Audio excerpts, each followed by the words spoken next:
to taking this to Armageddon, a one-off kind of shootout for the victory. But Maxime Vachier-Lagrave, I don't think he wants to let it go that far. It's been a while now since the top players stopped underestimating Dennis. Dennis is just a great player. They all know that. So Maxime will need to bring his A game. I think he might try to hit Dennis in the opening, where still, compared to the slightly older players, more predictable. But this one is anyone's game. I think it's a real 50-50. DenLaz is the Super GM Slayer. Just to get to the Division I winners bracket, he beat Hikaru Nakamura, and not just that, he took down Anish Giri right after. So DenLaz, he has what it takes. Absolute monster, just 17 years old. It's not about the size of the dog in the fight. It's about the size of the fight in the dog. And DenLaz has made it clear he's not going to get bullied. He's going to bring on the fight. He's already relegated Hikaru Nakamura and Anish Giri. Can he do the same against Maxime Vachier-Lagrave today? Let's take a look at the format of our Division I knockout stages. It is a double elimination bracket. It's fast and furious, as the time control is just 10 minutes with a 2-second increment with every move. 2.5 points gets you the match victory. In case of a tie, we will have the bidding Armageddon. The loser goes down to the loser's bracket. The winner continues to stay on the top in the winner's bracket. And the big thing to remember in this season for all of us is 4 events. We will have 8 players to make it to the finals. The 4 winners from the 4 events and from the tour standings.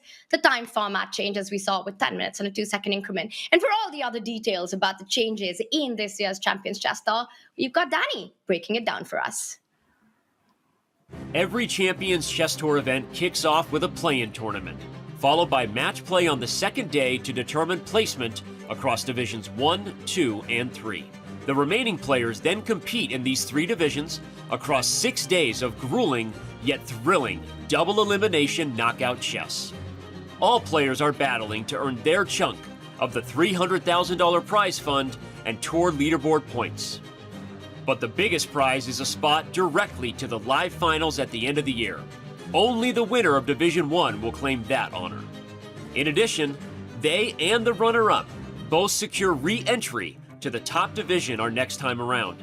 The winner of Division II also secures a spot in Division I, while the winner of Division III is guaranteed at least a seat in Division II and may even advance to Division I through match play. 8 days, 3 divisions, 1 golden ticket to the Champions Chess Tour Live Finals. This is the Chessable Masters.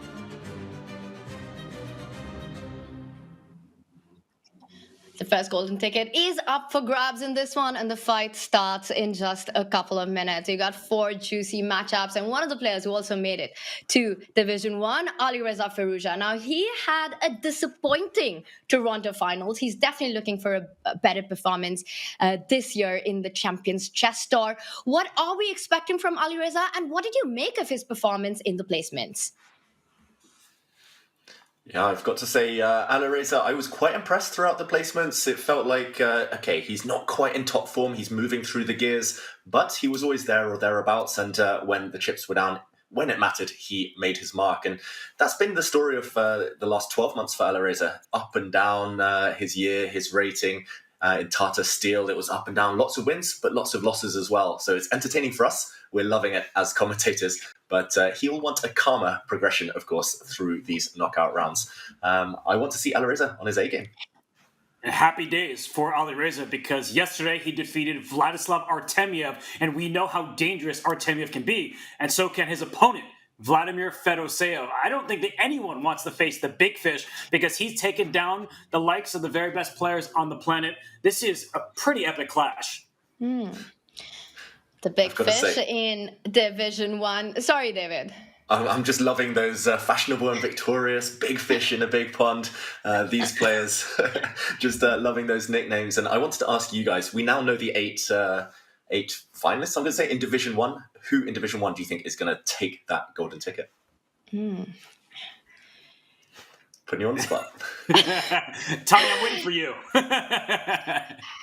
Gosh, it's hard to bet against this guy called Magnus Carlsen, you know? I mean, I don't know if you guys have heard about him, if you know him. I mean, he is He won 3 events in Champions Chess Tour 2023. He's the 3-time and the reigning tour champion. He is the world #1. He's always eating on camera. It always looks like he's just woken up. His hair is all over the place, but his chess, oh my God, always on point. It certainly is. And look at Magnus right now. As you said it does seem like he may have just woken up. He's wearing a pretty fashionable shirt. And we'll see if his chess is up to par with how he has played in the past. Because I think David's point from earlier is a very good one. That even for Magnus, he can be a bit slow to wake up on the chessboard. It sometimes takes a few games to get your feet beneath you. So for Magnus, you don't have the luxury of time when you're playing Wesley So. Because if Wesley can win the first game, it's really hard to beat that guy. He is one of the most solid players on the planet. Yeah, and I do know that Magnus has more tournaments lined up. His next tournament is Fischer Random Freestyle Chess. I know he's been focusing on that a lot, so this might be the time to strike him when his attention has strayed, perhaps when he's not quite warmed up yet. And yeah, of course, Magnus, he's going to be the favorite. Good choice, Tanya. But I think we might see a surprise, at least on this first day. Well, when you play Super Grandmasters, you better be warmed up. And we were mentioning how DenLaz, he beat Hikaru and Anish yesterday just to make it to Division I. Look at how underrated this kid is. I call him Dennis the Menace, and for good reason, because his rating may be 2550, at least on paper. But look at these results on a world-class stage in the World Rapid in 2022, 2667 performance. Then the World Blitz right after that, 2764. In the 2023 World Rapid, 2621. The 2023 World Blitz, 2693. He is performing over 2700 in the quickest of time patrols. And of course, in the CCT Finals in Toronto, he didn't make it through, but he beat Maxime Vachier-Lagrave head-to-head, still performed about 2650. So it is very clear that his ratings should be thrown out the window because he is always overperforming. His ratings have not caught up to his strength. You relegate Hikaru Nakamura, you relegate Anish Giri, everyone's taking you seriously in this event. DenLaz was so impressive in last season, and we often spoke about his style of play, which is so different from his colleagues and his contemporaries, from the young under 20 generation right now. We see him play these strategic positions. We see him fight it out, duel it out in these long end games. He manages to hold against the very best. When he gets that opportunity, he strikes in it. He has that patience. And that's what makes him so different. David, what do you think is the reason we see him go in the long run against the very best in the world? Is it the style of play that we've been talking about? Yeah, DenLaz vicious. He's he's got this confidence that's kind of belies his young age. He really kind of believes in his ability to handle these end games, these long grinds, and his opening repertoire so finely honed. Everything you need in rapid chess, in speed chess, DenLaz has it. Nerves of steel, fantastic openings, and that confidence to pounce when even the best players in the world are facing him. Any small mistake, he's ready to strike. So the only question is whether Dennis will be Laza victorious in his in his clash today. But in the meantime, we see Wesley So getting ready for that match against Magnus Carlsen. So many games, and we'll try to follow them all.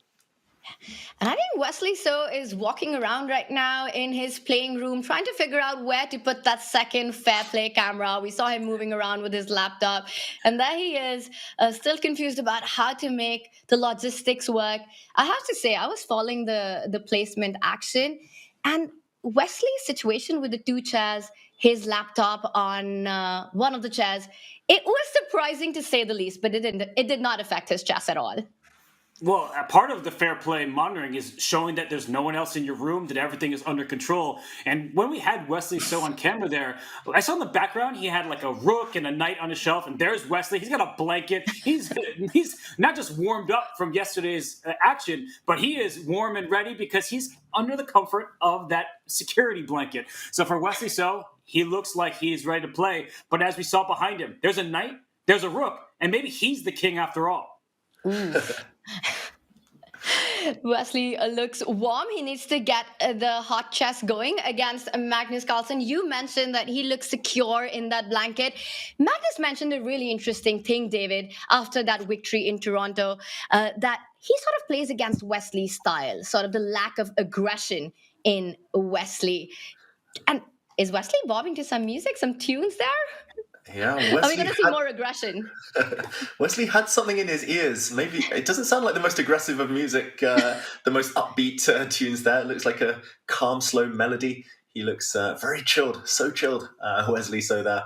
But in the meantime, I agree. He has to be aggressive on the chessboard. He has to kind of not back down, not let Magnus dictate the pace, the nature, the style of the game, not let Magnus bully him psychologically, which we've seen so many times from the world number one. Magnus lives rent free in most of our heads. He just has to ensure, Wesley, that that doesn't happen today. But we're almost at game time. We're almost off. We're awaiting the first moves. Magnus starts with white. Any predictions with the opening before it's too late? Oh, it looks like the Reti. He got there first. Yeah, we didn't have a chance to put in our guesses, but I think Magnus, the lights are out, at least over his face. So he needs to work on that camera angle, but hopefully the lights are on upstairs in his head. Oh, and there we go. He takes that drink of water. And what do you make of the opening, Tanya, where Magnus, he hasn't decided to create tension in the center, or at least not yet. Do you like this sort of cagey start from him? Well, we see him do this quite often, but against Wesley, it's usually been the start with the king spawn opening or the queen spawn opening. At least that's what we saw traditionally in the Champions Chess Star. So a new approach, but with Wesley's speed that he's responded with, he doesn't look, or at least he's not acting to be too surprised with this. And now it's the big decision. How does Wesley keep the tension in the center here, Robert? Well, he decides instead of to keep the tension, he is trying to avoid it for now. And David, Magnus strikes with b4, so he is trying to chisel at Black's pawn chain, and it is a pawn sacrifice. What do you make of this mini gambit? Yeah, I've got to say I like it, but I also hate it. Firstly, you're a pawn down, so not my cup of tea, not the kind of favorite approach by many top players these days. You don't want to be too kind of materialistic in general, but here Magnus, his idea was to open up as many lines as possible. And Robert, you mentioned it's kind of a flank gambit. It's basically a reversed version of the Benko gambit, as we call it. But Wesley has said no, he bypassed this pawn. If Wesley earlier had captured on the a3 square, then white's rook would have opened up on the a file. There would have been open lines here for the white rook. White's bishop would have come out. So interesting that Wesley could have been a pawn up. He is temporarily, but this pawn will soon fall. And I don't know, have you either of you two got experience in the Benko gambit? I must say, not my area of expertise. No. I've actually played this position with the white pieces where white pushes the b5 pawn from b5 to b6 and gives that pawn back. But again, to me, this feels like a cagey approach from Wesley trying to keep things secure, like his blanket that he's got on right now.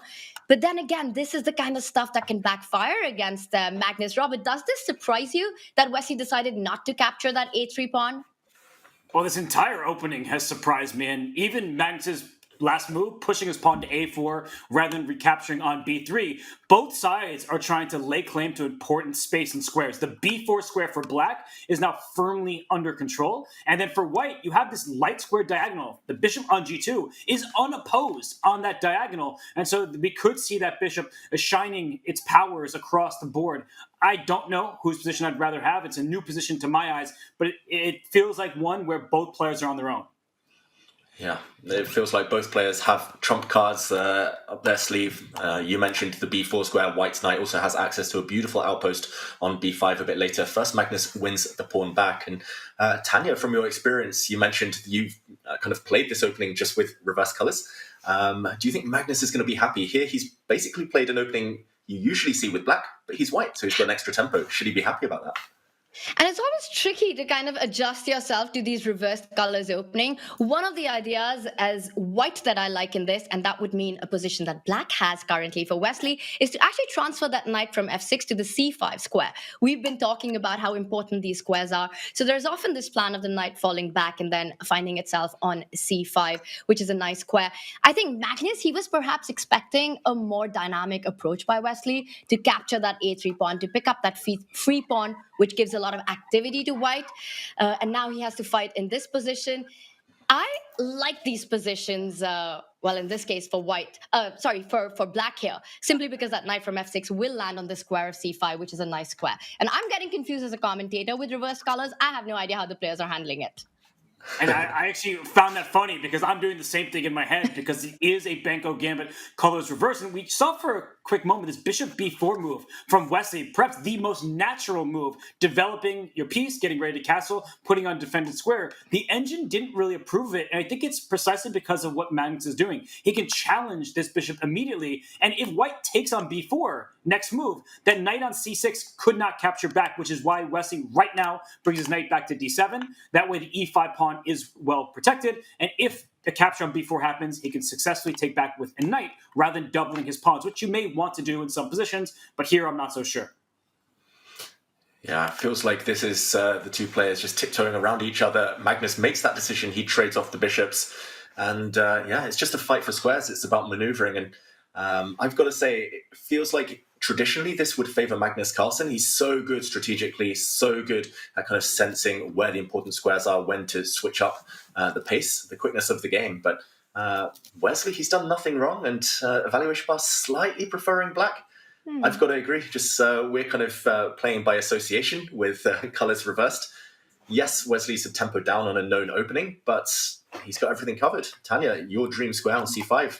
That knight's going to be beautiful on this square. It feels like Magnus is taking some big risks early on in this game, and evaluation bar continuing to drop after Magnus's retreat there. The white knight wants to come around and stack on this pawn, but he's not going to get time, surely, Magnus. Tanya, are you agreeing? To my eyes, it looks fantastic for black.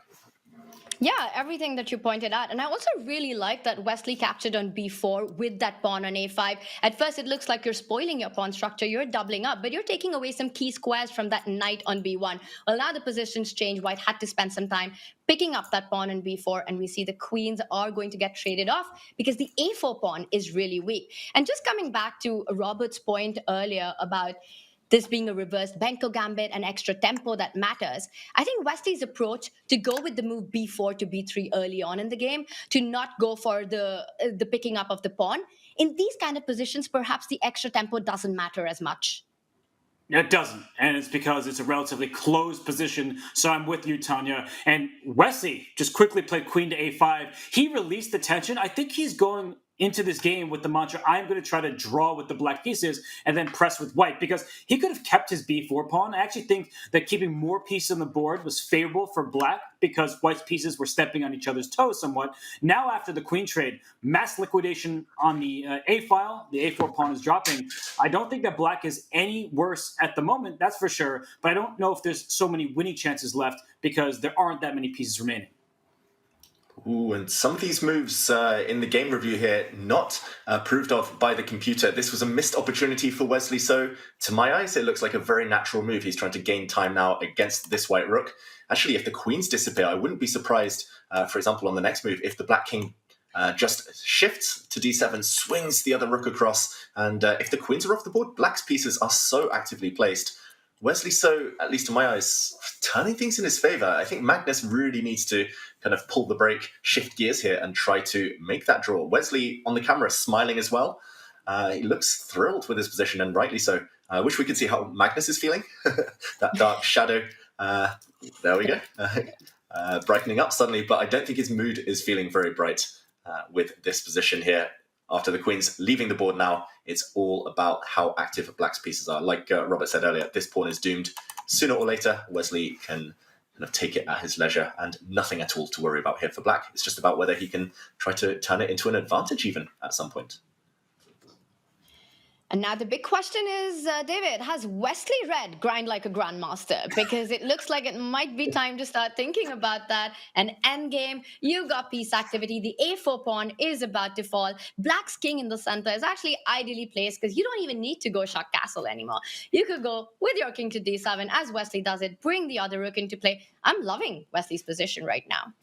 I love the way Wesley's handling this because that pawn on a4 is not going anywhere. It cannot legally move, and it cannot be defended very easily. So black wants to set up the second rook over to a8 to keep control of this open file, or put a rook on b8 and then slam it down on b2. So that's why Magnus, realizing he doesn't have all the time in the world to just sit and see this rook get active, he decides to strike in the center with pawn to f4. And if the black pawn e5 is removed, d4 is loose. So these are some difficult decisions for Wesley. He might just push his pawn to f6 to keep a nice pawn chain, everything defended. But you see Wesley investing some time right now because there may be tactics with that black king on d7. It's still in the center of the board. There's still rooks on the position here. So I think Wesley, he's just trying to be accurate, What Magnus shook his head. He's not happy. Black is certainly no worse. As you predict, Robert, there, Black does play pawn to f6. We see a quick trade and Magnus activates his knight. This game looks like it's roughly in the balance, but perhaps Magnus here needing to be slightly more careful than Wesley, just to maintain that kind of equal position. Maybe it's time to jump over to check out another game. We'll update everyone, of course, on these developments. I want to check out the other game we've been talking about a lot, Maxime Vachier-Lagrave against Denis Lazovic. And we jump in at a moment where, again, a small cross, a missed opportunity for Black. Natural to me. Level material in this one. But what are your first instincts about this position? How should we evaluate it? Well, we come in and there's immediately a miss, right? Giving an X. And normally you would say that the Black's position looks quite solid to my eyes. The bishop on b2 for White, it's not playing. The knight on h4, where is it going? So perhaps Black had something a little bit stronger, but the position looks very sturdy from Denis Lazovic's perspective. I think he's handled this opening perfectly. He is not worse in the slightest, and I don't know where White even hopes to build an advantage from. Tanya, are you kind of favoring either side here? It looks like maybe Denis has escaped the opening in good shape here. I think both the games that we've checked out, Black is doing great. In this one, Denis, in the earlier one, Wesley, they've gotten out of the opening without too much trouble. This one is so symmetrical, the pawn structure, the minor piece balance, everything. No such weaknesses. That last move by Denis, c6, taking control of the central d5 square, making sure that White doesn't have any jumps with that knight on d5 anymore. So Maxime decides to improve the position of that other knight that you were pointing out. Knight coming back to f3, but I'm still not seeing how White actually makes progress. You can't really push the c pawn because the b4 pawn will be hanging there. So the b2 bishop still struggles to come into the game. I agree with both of you that for Denis, this has been a good start. Great start for Denis Lazovic. And this one, it does feel like the calm before the storm. Long way to go. We look at the clock times with our new time control this season. Both players still with plenty of time left and 2-second increment to boot. Max slightly ahead on the clock there, but I think we should go back to that marquee game, to Magnus Carlsen against Wesley So, because that one feels like it's racing towards a conclusion. And yeah, we're deep into the endgame now. He's got a set of rooks off the board, but visually it looks so attractive, my eyes at least, for Black. Black's king more active in the center than White's. It can choose which direction to go later. Black's bishop keeping the White king feeling a bit uncomfortable for now, and at the right moment you still can take it enough. Robert, do you think Magnus here, has he kind of survived the worst, or can Wesley continue to be ambitious? He jumps in with a knight. Wow, and he forced that rook to a... Whoa, what's he pre-moving? Knight to c1. I mean, if the rook went to a2, knight c1 would have picked up the e2 pawn, but was he trying to get that one anyway? And look at this, an exclamation point given to bishop to g4. He's trying to provoke this e-pawn to push, because a pawn chain is only as strong as its base pawn. And so the e2, d3, c4 pawn chain looked nice and steady, everything well defended. But if you have to push up to e3, then that pawn on d3 becomes a target. Bishop d1 becomes available. And then knight on c2 is in some trouble. The a4 pawn remains loose. So White's pieces are awkwardly placed. I actually, at first, like, what's Wesley doing? Pre-moving. But he's that strong at even bullet chess that he understands the position, and the dynamics seem to be favoring Black. Oh, look at this. Magnus just ignores the threat. What's his idea? This pawn is simply falling. And Wesley gobbles it up. He's trying to undermine the Black knight now, but Wesley, he's destroyed that pawn chain you were talking about, Robert. This is a piece sacrifice. He's given up his knight, and I'm assuming it's going to be captured. What else? And then Black will take the a4 pawn, and he's going to bank on these two connected passes in the center to just race down the board. Is this genius? Is this Magnus? Magnus, I was going to say. And, or was it a bit of both? Wesley to try and win this game. I love it. I love this approach by Wesley. Magnus said his strategy against Wesley is about hustling him, hustling Wesley's lack of aggression. We've seen none of that. Wesley's going all out. He delays the picking up of the A pawn. He first picks up the central pawns, and now he's sacrificed an entire piece. But we've got to do a deep dive into this position, because for the moment, Wesley's down a knight in the position. You're pointing out the e-pawn, also the black rook jumping onto that second rank with a ton of pinning ideas with rook a2 coming up. How much trouble is this? I see the eval bar says it's still even, but from a practical perspective, is Magnus feeling the heat right now? I think he is. I mean, this position looks uncomfortable for white because the knight on c2 is already threatened by the bishop. As you mentioned, Tanya, rook a2 becomes an immediate threat. And let's say you want to jump your knights forward somewhere. Knight f3 is met by the simple king to d6, improving the location of the black king because you're defending your loose pawn. The king is active, used as a weapon in the endgame. So I'm looking at this position, and Magnus needs to be very careful here because if he makes a single mistake, it's no longer a balanced game. It's completely in Wesley's favor. Guys, I want to make you guess the best move. I took a peek because I thought white's position is so ugly here, so unattractive. How does Magnus hold this together? What do you think white's best move is here? It's unfindable for a human. That's a big clue. I'm gonna just like. I'm gonna go with king e1. Yeah, I was gonna actually say knight a1 because the way you asked the question is so leading, and it's not a natural move at all. But if anyone on this planet could find it, I think it's Magnus Carlsen. Wow. Look at him shifting in his chair there, Magnus, leaning forward. He knows this is a key position. I was attracted to your king e1 there, Tanya, as well. I think a very logical move, but in the end, after a move like pawn to c5, white's knights are just stuck, pretty much zugzwanged. But knight a1 is the best move according to the computer. The idea is to loop round this knight, to rotate it round to b3, and the knights, superfluous knights we sometimes call them, but they cling on to each other. For example, if the black rook drops down, knight to b3, and for now, you're holding. But this is so hard to evaluate. I mean, to my eyes, it looks like black plays Robert's move, king d6. The pawns are rolling, running. But after king to f3, you have a semi-blockade on some important squares, and the knight's surviving. But Magnus needs to find this move, and I think it's almost impossible. Knight to a1. He plays knight to f3 instead. And now Robert's move, king d6, looks like it gives black a big advantage. Black moving forward, in control. Question mark given to that move. We can't fault it. Very human, knight f3, especially in rapid chess. Who's going to look at a move like knight a1? And Magnus gives his piece back. This is going to be one-way traffic now. Level material yet again, but at the right moment, you can take this pawn. Not yet, because there might be some knight forks, some knight checks. So maybe Wesley takes some time out to guard against that. But feels like Magnus in big, big trouble in game one today.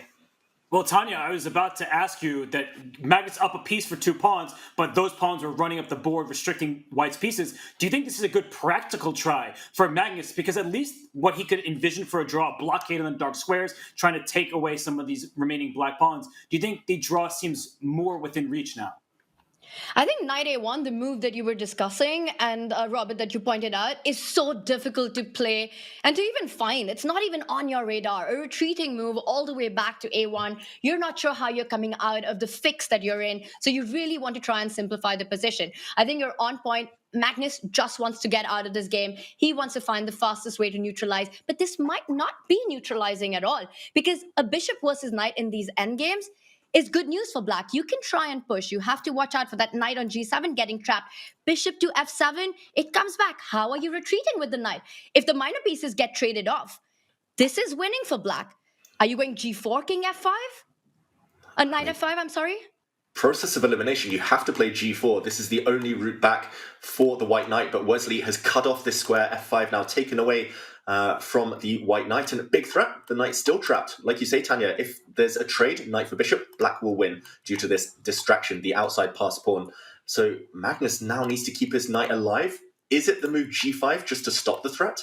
But this is still incredibly ugly. You're playing without a piece, and black's pawn looks like it's racing down the board. He plays it, again, process of elimination, but is he going to save this game? Exclamation mark. Only move there from Magnus. He's surviving by the skin of his teeth. Robert, do you see any resources? Can black continue pushing?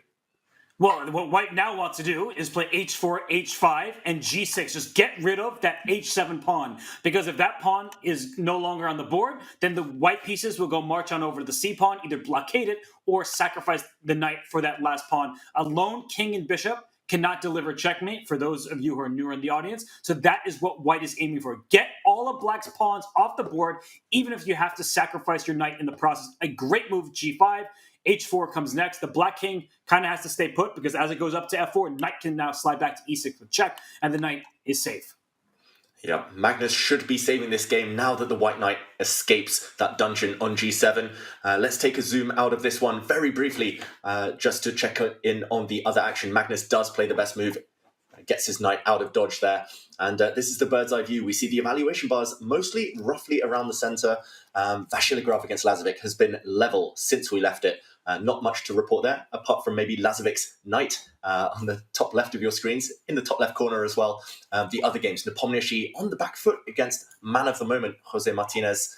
Magnus should draw now against Wesley So, and Fedoseev against Firouzja, also roughly balanced. What catches your eye here, Robert, from the other games?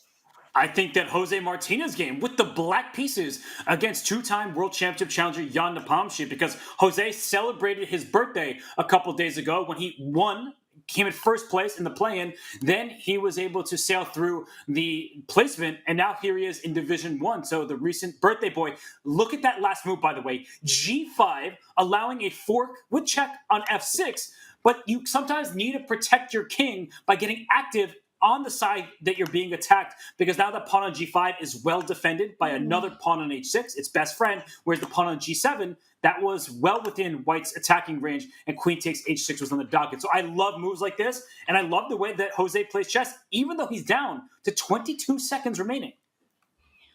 This is super complex, and Jospam, his birthday week seems like it's continuing, and Jan Nepomniachtchi doesn't go to pick up that exchange on E8 because that knight on H5, it's such a key piece for White. Jan, it's very important for him to try to create the initiative. He's down an exchange currently, but practically still a lot of chances with Black's king being so weak and just 20 seconds to defend this position. It feels like it's all about the clock. I'm used to seeing Jose here just hustle his opponents. Whenever I play him on chess.com, he's always flagging me. You know, he's so quick, so instinctive. But yeah, Nepomniachtchi has to use this clock situation against Black now. I'm not sure whether you jump in with your knight and kind of, again, hint that you might go for this rook, which is almost trapped, or do you at some point push a pawn forward, try to break this kind of stronghold on G5 with your pawns? But the white rook as well, lacking squares. This is not easy. White's queen, super passive. This is why White's attack is not that dangerous. And evaluation bar, I think, to be trusted in this type of position. It's so wild, it's so chaotic. Sometimes we say don't trust the bar. It's a very human position, but it feels like Jose has ridden the storm. And wow, pawn to H4. I was reluctant to suggest it immediately, maybe a bit later, because suddenly this rook lacking squares, and instead he jumps in with the black knight. Oh, wow, Jose. What a move! Yeah, he's defending by attacking. He's just trying to remove all of White's most aggressive pieces. If the knights come off the board, the rook takes on D4. So look at, whoa, Yago's knight takes G5, and Jose jumps in with his knight because the D2 bishop is loose and the queen on C1 is under attack. Everything's hanging for White. Which piece do you save? There's 3 up for grabs next move. You've got to check, but the black king can simply run. You could also take bishop this knight. G5? I'm just looking at all the checks, David. You're pointing out the king running. E7 is the only square. Is bishop G5 something that you can start looking at already? I think you have to, Tanya. I think you're completely right. This bishop's dropping anyway. You might as well sell it for a high price. You can get a check, and he goes for the check. You get your queen out of the way as well. But black is a rook up. Black has a whole extra rook. Yes, the white knights can fork and win back some material, but the black king, if it gets over to B8, this is game over. Black has too much material, 2 more moves, and Jose Martinez is going to get this victory. 12 seconds. What do you think, Robert? Is this going to be enough?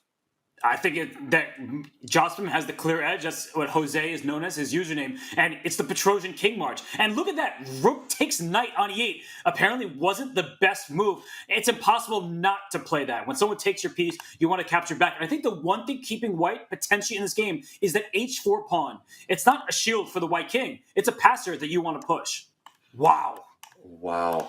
He's so good. Double exclamation mark, that last move. Dropping a bomb on the position, queen to G1. Check will lead to checkmate. It's that famous combo, the queen and knight teaming up.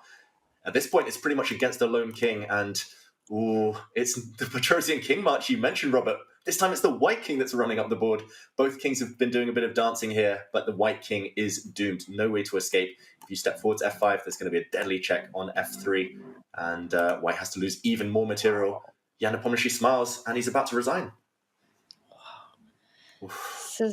It's Almost game checkmate. again. He does it, and Jasper reacts. He gets the dub. He wins the first game against Jan Nepomniachtchi. The birthday gifts keep coming. Oh, Wow. yes, and wow, what a game that was. Knight d4 checkmate with so many pieces smothering the white king. So what a final touch from Jospin, from Jose Martinez, and you saw how much it meant to David. He gave us that fist pump in celebration. Yeah, and there's action happening elsewhere. There was a draw in the meantime between Wesley So and Magnus Carlsen. There's a deep endgame between Lazovic and Vachier-Lagrave, but this one's still going, and 4 seconds on the clock for Firouzja, exclamation mark. But he's battling pawns. Both sides have pawns running down the board. This black A2 pawn close to touchdown, and white pawns soon running. But Robert, help me out. Whose position is favourable here? Evaluation bar says level, but this one surely it's anyone's game. Oh, look at that, how quickly the tables turn, but bishop e6 giving a check, apparently not the right follow-up. So for both these players, it's good that they don't know the evaluation, as this position is anyone's game. It's extremely messy. Oh, it's messy, but now the black rook has infiltrated. This was so cunning from Firouzja with only a few seconds left. This bishop's trapped, and black is on the brink of making a new queen. Black luckily can give up his own bishop to stop white's f-pawn. If the white pawn ever pushes, it's simply going to be eliminated. Feels like black suddenly now, out of nowhere, ahead in the race. White's king got active, but in the end walks into a dead end. And here we go. This whole variation is playing out. It's all about the black A pawn and Firouzja shutting the door. White's pawn dropping. No more counterplay. Tanya, what do you think? Is this just going to be over now?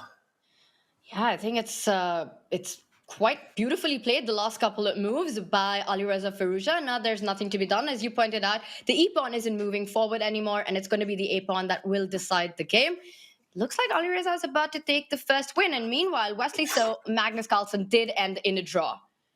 Yeah, and that game was a draw. This one looks like it's great for black, but I can see, he drops the a-pawn right away. No time for Firouzja. He saw knight c2 coming, and now it should be a hold with best play, but shoulda, woulda, coulda. This is now speed chess, and by the way, rook and bishop versus rook, theoretically drawn, everybody, but really hard to save when you have no time.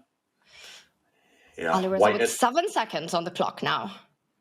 White needs to give up the knight for this black pawn and try to hope to defend that. But this is going to be a long fight ahead. No certainty here. And Firouzja, he knows he was winning, so it might be a bit of frustration in him. White can now give a check, for example, with the white rook. But no. Okay, the pawn's marching. The white knight is a bit offside, and the bar disappears. This check, and white's pieces are just too far away. They're not going to stop this black pawn from racing down the board. It's going to sprint towards touchdown on c1. Fedoseev, he just rushed a bit too much. 25 seconds. He didn't coordinate his pieces, and look how the bishop totally dominates this knight. The bishop on this diagonal just cutting across the white knight's retreats. And, well, see a result now. He surely isn't going to let this one slip, Alireza Firouzja. You've been talking about the defensive technique of sacrificing that knight for the c3 pawn. That knight isn't going to get to the c3 pawn.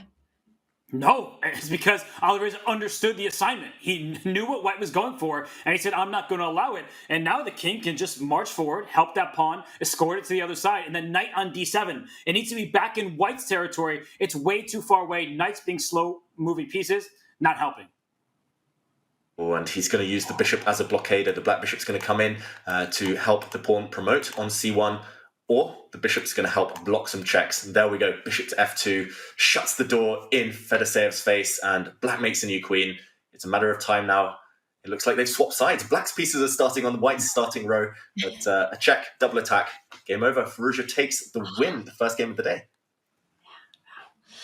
Alireza Firouzja converts, but he was winning earlier on. He messed it up. Fedoseev had his chance, but in the end manages to get Fedoseev's knight out of the game. A brilliant conversion there. David, that means we have finished our round one games. Some interesting results there. Robert, what surprised you the most about this one? Well, the players winning with the black pieces. That's not something that we can say all the time, although in Tata Steel, in the classical chess, it seemed like in the opening rounds, that was the norm. But for Jose Martinez and their Alireza Firouzja, huge wins with the black pieces. And there we have our game one from the winners quarterfinals. It is a best of 4, 2.5 points takes the match, and it is Jose Martinez and Alireza Firouzja who take the lead in their match. The other two matches start with a draw. Denis Lazovic with a confident hold against Maxime Vachier-Lagrave. Wesley So in driver's seat with the black pieces, and another confident hold against Magnus Carlsen, who was on the defense but got the job done. What a first round to start the day. Magnus living life on the edge, surviving by the skin of his teeth, and those 2 black wins, definitely the highlights. Firouzja, it was in the balance for so long, but he turned on the magic when it was necessary deep in the endgame. But Martinez, I've got to say, Robert, just looks like the man in form right now in this rapid form out. In 10 minutes on the clock, for him, it's plenty. He's just crushing the best players in the world. Well, for Jose, he doesn't get to play that much over-the-board chess, but he thrives online. He plays in every single Title Tuesday. He's a streamer, a content creator, and somebody who lives for the moment, and he lives for that time pressure because he's always with minimal time on his clock.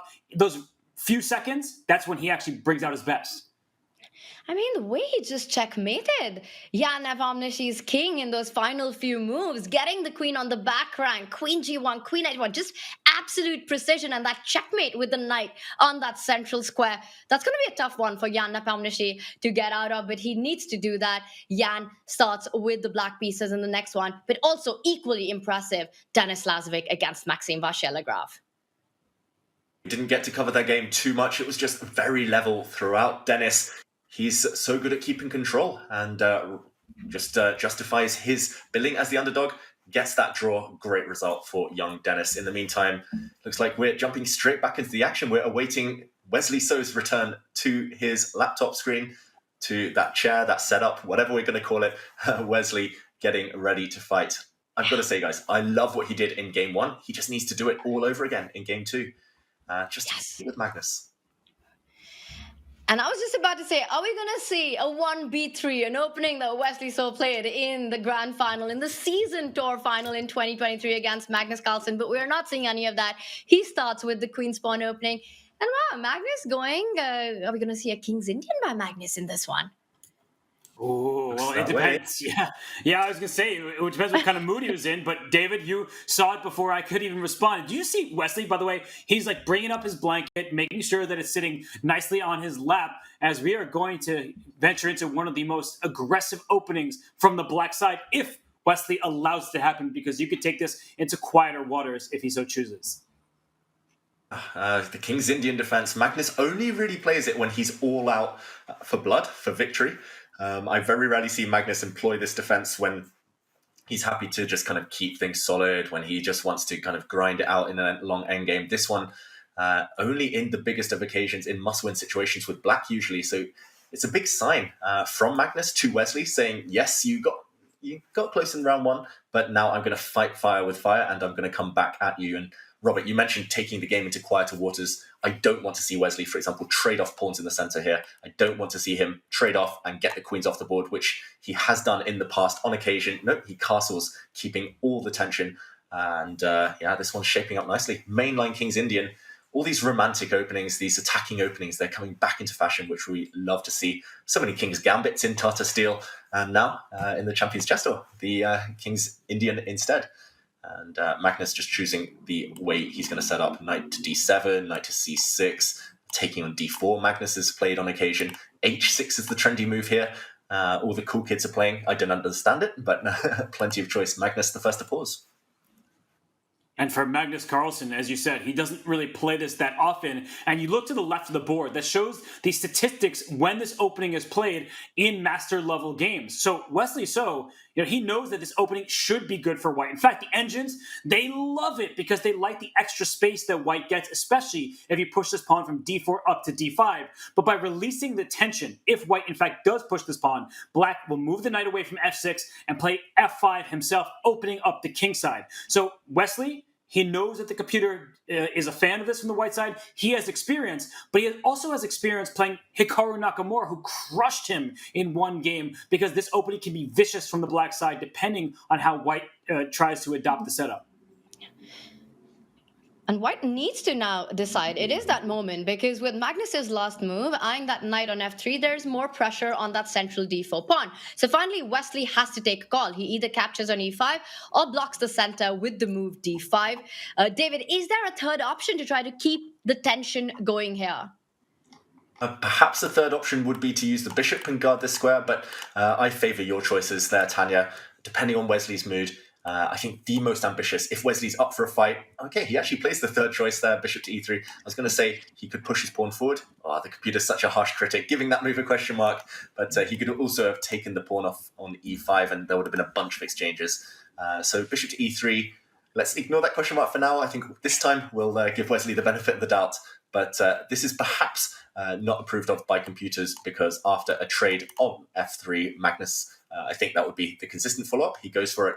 Now, after a trade, he's going to bring his knight out, and this bishop, a bit similar to Robert pointing out in the previous game, Magnus's bishop on the long diagonal, this is going to be the MVP, the most valuable piece, and Magnus, I think he's going to be happy. Dark square bind. White's bishop on f3 is just blocked in, staring at its own pawns. So I like what Magnus has done. Wesley, not the most ambitious way of fighting against the King's Indian. But this is ambitious from the black side. There's a famous game, maybe the stem game of this variation, Wojciech versus Fabiano Caruana, where Fabiano played bishop on g7, takes knight on c3. That seems unthinkable to our chess learners out there. You're giving away the bishop that helps protect the dark squares in front of your king. Whenever you're fianchetto, you typically want your bishop to sit there because it stares across the diagonal and protects squares like h6 and f6 down the line so your opponent cannot invade. But bishop takes c3 has a clear point that with rook e8, the black knight is stepping forward to e5 and c5, that white's pawns, they do well to take care of critical squares, but they're also extended quite far and thus vulnerable. So these are big decisions for both players, and I think that they have that stem game, the Wojciech-Caruana game, in their mind. And I think this last move by Wesley goes against that plan that you were pointing out, because if black was to capture on c3, now you can take with the queen, you don't really compromise on the pawn structure, and you get all the advantages of the bishop pair. Meanwhile, David, I think white is also threatening the move bishop to h6. To my understanding, black shouldn't trade the pair of bishops in these positions. How can Magnus avoid these further trades here? I love it, Tanya. Thinking about what the opponent wants, the opponent might want to just get rid of this sniper on g7, this archer from afar. So by playing a move such as rook to e8 here, I'll just put this on the board, rook to e8. Now suddenly black would be free to decide what to do with this bishop. Yes, you can still trade them off, but you also have the added option of simply dropping back, keeping the bishop on the long diagonal and saying to white, actually, your bishop looks pretty, but it's not doing anything on h6. And if we go back to the game, wow, he's just taking it off immediately. Robert, the prophet, just taking that piece.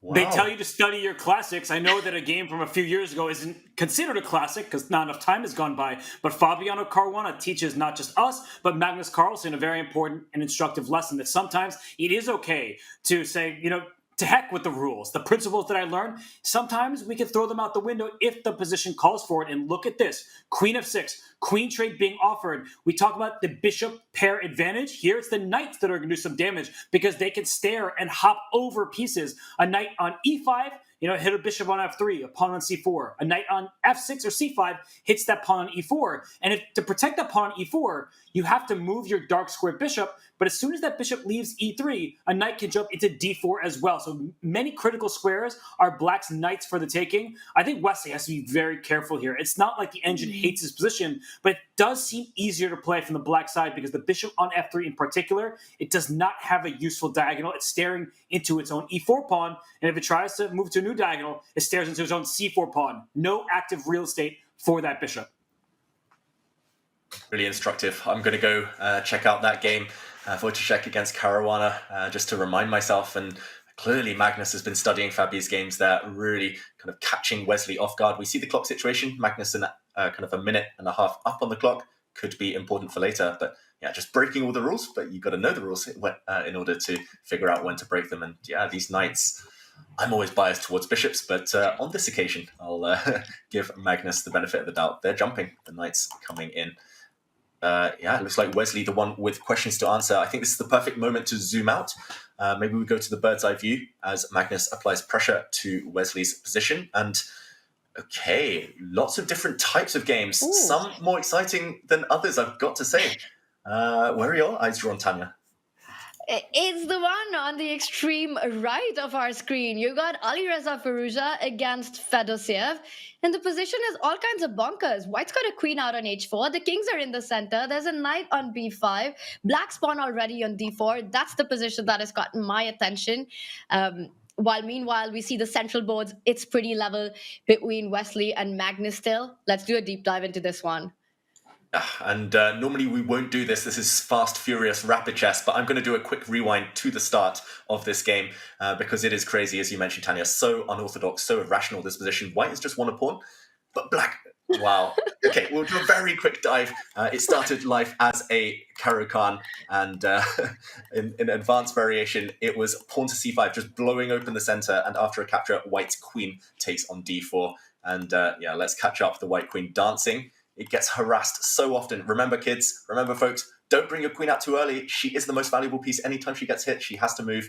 And let's show this tactic on the board. It's super cool. Knight takes pawn. Now, ignoring the knight, taking this one instead. If the knight had been captured, then queen to a5 is a well-known fork, a double attack. Black regains the piece with interest. So bishop to e2, the reply from Firouzja, and this is the game position. And okay, a check. Feels like it's calming down slightly, but still nice to see the players kind of throwing out these crazy creative moves early on. Well, it seems like the calm before a potential second storm, because Black has not developed the kingside pieces. You see the knight on g8, the rook on h8, they're sitting at home. And this a2 pawn is loose. Do not get greedy. Prioritize your development and to make sure your king is safe, because if you first swap knights, so the Black knight isn't hanging on e5, and then you decide to take this pawn on a2, White is just going to castle the king, give you that second pawn on b2, and then go right after your king with moves like rook to e1, rook to b1. The engine actually says that this is okay for Black. That is shocking to my eyes, because it does feel like with the Black king still in the center, not castling anytime soon, you should just be hopeless. I think practically speaking, there's no way you survive, but an engine, it's the best chess player on the planet for a reason. It's heartless, it's cold-blooded, and it says I can defend this even though I have activated absolutely nothing besides my queen. I'm going to say he's never, ever going to do this. He's never going to try this. And of course, he doesn't. Knight to f6. He's too well-trained, classically trained there, Fedoseev. He gets his pieces out. And really instructive there, Robert. I totally agree. I don't think any Grandmaster would seriously consider getting that trigger-happy, that pawn-hungry, and start grabbing on a2. Now it's just time for Black to get castled. Do the same as White. And level material. Which side do you favour here, Tanya? Whose side do you think is easier to play? Just really slightly, I like White here. And I think that's because of the piece activity and the placement of the pieces. Without the dark square bishop on g7, I think the Black king will be slightly vulnerable on the king side as well. Also notice how White can line up the rook on e1 and start targeting that e7 pawn eventually once the knights on the center of the board are traded off. The bishop, whether it lands eventually on f3, which I think it might now, with this knight trade, you could recapture with bishop takes knight, bring that rook to e1. Just feel like White's pieces are more active. And like you said, David, easier to play. And in this time format, that is the most critical thing. Firouzja, having won the first game of today, he can use that kind of to good effect, I feel. Like this type of position, he's pretty much provoking Fedoseev, maybe on the next move to go and grabbing this pawn. I said he would never do it on the last move, but at least now he's one move only away from castling. It feels slightly kind of less risky to go for that pawn now. But Firouzja, yeah, with that win up his sleeve already, draw's not the worst result. And okay, he takes with a knight instead. Bit of a surprise. The knight looks really beautiful in the center. The white bishop now not happy about that decision. But ultimately, it feels like Black should just get castled. Don't risk taking this pawn. I don't even see a specific concrete reason not to, but it feels all wrong. And Fedoseev, Whoa! he goes for it. Commentator's curse. Wait, I am shocked that Fedoseev made this decision, but perhaps it's influenced by the first game of the match. Remember, he did lose game one with the white pieces when Firouzja was able to queen at the end. So he's thinking, it might be now or never. Let's mix it up. But bishop c4, I think this is why Alireza took with the knight rather than with the bishop. Yes, a bishop on f3 looked great, but here a bishop on c4 hits the queen on a2 and the pawn on f7. And if you continue to be pawn hungry and you grab this pawn on b2, I think you can move your rook to e1, but the c1 rook, it's counterintuitive, but if you move the f1 rook instead, the rook on c1 was loose in many of the resulting positions. But if you slide the c1 rook away, as you show castle, rook takes e7 is no longer possible, but with a rook on f1 safely tucked away, you can successfully grab this pawn on the 7th rank. So just try to envision that in these positions, there could have been a rook on c1, which would have made this line impossible. Now, instead of leaving the rook on c1, that's the rook that steals the pawn on the 7th rank. I just want to go one move further, one move deeper. Black can steal a third pawn. He's said A, B, he might as well say C and take the C pawn, but white will, at the very minimum, start doubling up, stacking up the rooks, and it feels like there's going to be all sorts of trouble. Black's queen, remember, has to guard this knight, otherwise queen takes knight using the e-file pin. But already all sorts of tactics in the air. I'm looking at the white knight leaping forward to hit the f7 pawn, maybe even sacrifices on this square in the near future. Black's king will not survive this storm. So if we go back to the game position, I think Firouzja, he's just got to go for it, provoke this second pawn capture. Bishop to c4, initiative play, momentum at every move with a threat, and white builds up this phenomenal attack. He doesn't see the evaluation bar, of course. He doesn't even play bishop c4, but now at least Fedoseev can get castled. He's trying to transpose into that variation, Robert, but you mentioned it, the wrong rook. White's c-rook needed to be on this square, hence maybe this red cross that we see attached to this last move, a miss from Alireza Firouzja. Oof. And it's difficult to move a rook that's already seemingly developed, although a rook on c1 isn't exactly active. But it's because that rook is loose there in many of these continuations. Bishop c4, queen takes b2. Now it becomes apparent what I was trying to indicate earlier, that the c1 rook is undefended, loose pieces drop off. It does not allow the rook on e1 to freely take a pawn in its path. So Alireza, he is playing this inaccurately. Fedoseev, he's up on the clock. He's also up a pawn. So if things don't clarify soon, I believe that Fedoseev can play for the upper hand. His position, it doesn't look that scary anymore. And I love this move that Firouzja just played. Queen to b4, defending his loose pawn, attacking Black's pawn on e7, and threatening to trap the queen on a2. Bishop c4, big threat now on the board. The black queen is defenseless, no squares to run to. So you have to be really careful now. I guess first instinct would be to flee. Lift up your skirts, run back to safety if you're the black queen, but maybe something more ambitious as well for Fedoseev. He's a very ambitious player. He didn't grab that pawn on a2 just to run away with his queen. So big moments ahead in this game. But the valuation bar says roughly level, and I think for now we have to trust it. Let's zoom out to the bird's eye view. Let's see if the other games have caught up in terms of excitement right now. And okay, we see on the left of your screens, DenLaz against Maxime Vachier-Lagrave. It's a rook endgame, level pawns, level pieces. Feels like it's fizzling out towards a draw. Martinez against Nepomniachtchi, also level in a rook and knight endgame. I might favour Nepomniachtchi's chances, but roughly level for now. And Wesley So against Magnus Carlsen. Robert, Tanya, what do you think? Should we stick with our current game or go to one of those simplified positions? I think we have to head over to Magnus's game. He's up a pawn currently. Pieces look active, but Wesley trying to get both his rooks on the 7th rank. So let's get a quick check in with Wesley under 2 minutes on the clock, this time on the defense. And that's super scary. When you're playing against Magnus Carlsen, an endgame that he's pushing, it is so hard to keep things under control.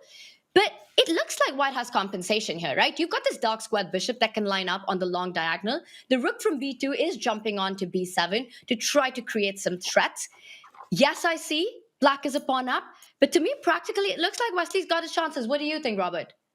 I love Magnus's position, and if we do have a couple seconds, I actually want to point out that Magnus made 4 great moves in a row. He earned those exclamation points because Wesley sacrificed a pawn, thinking that he would probably get it back quickly, and the answer is no, he's not, and he does have activity, but yeah, if you just go back right before knight takes b4, Wesley, he gave up a pawn there, and then 4 moves in a row were exclamatory from the black side. You stole the pawn, the rook slid to b3, and then Magnus was able to keep his extra pawn. This looked like the obvious try a5 from white, but look at how Magnus danced with his knights. First, hitting the rook on b3. The rook slides back. Then planting a knight on c2 to save the knight that's under attack, hitting the rook in the corner. The rook slides to hit the knight that is now hit twice by 2 rooks. And he takes a bishop on f3, returns his knight to d4. He does steal a pawn in this position. So it's great.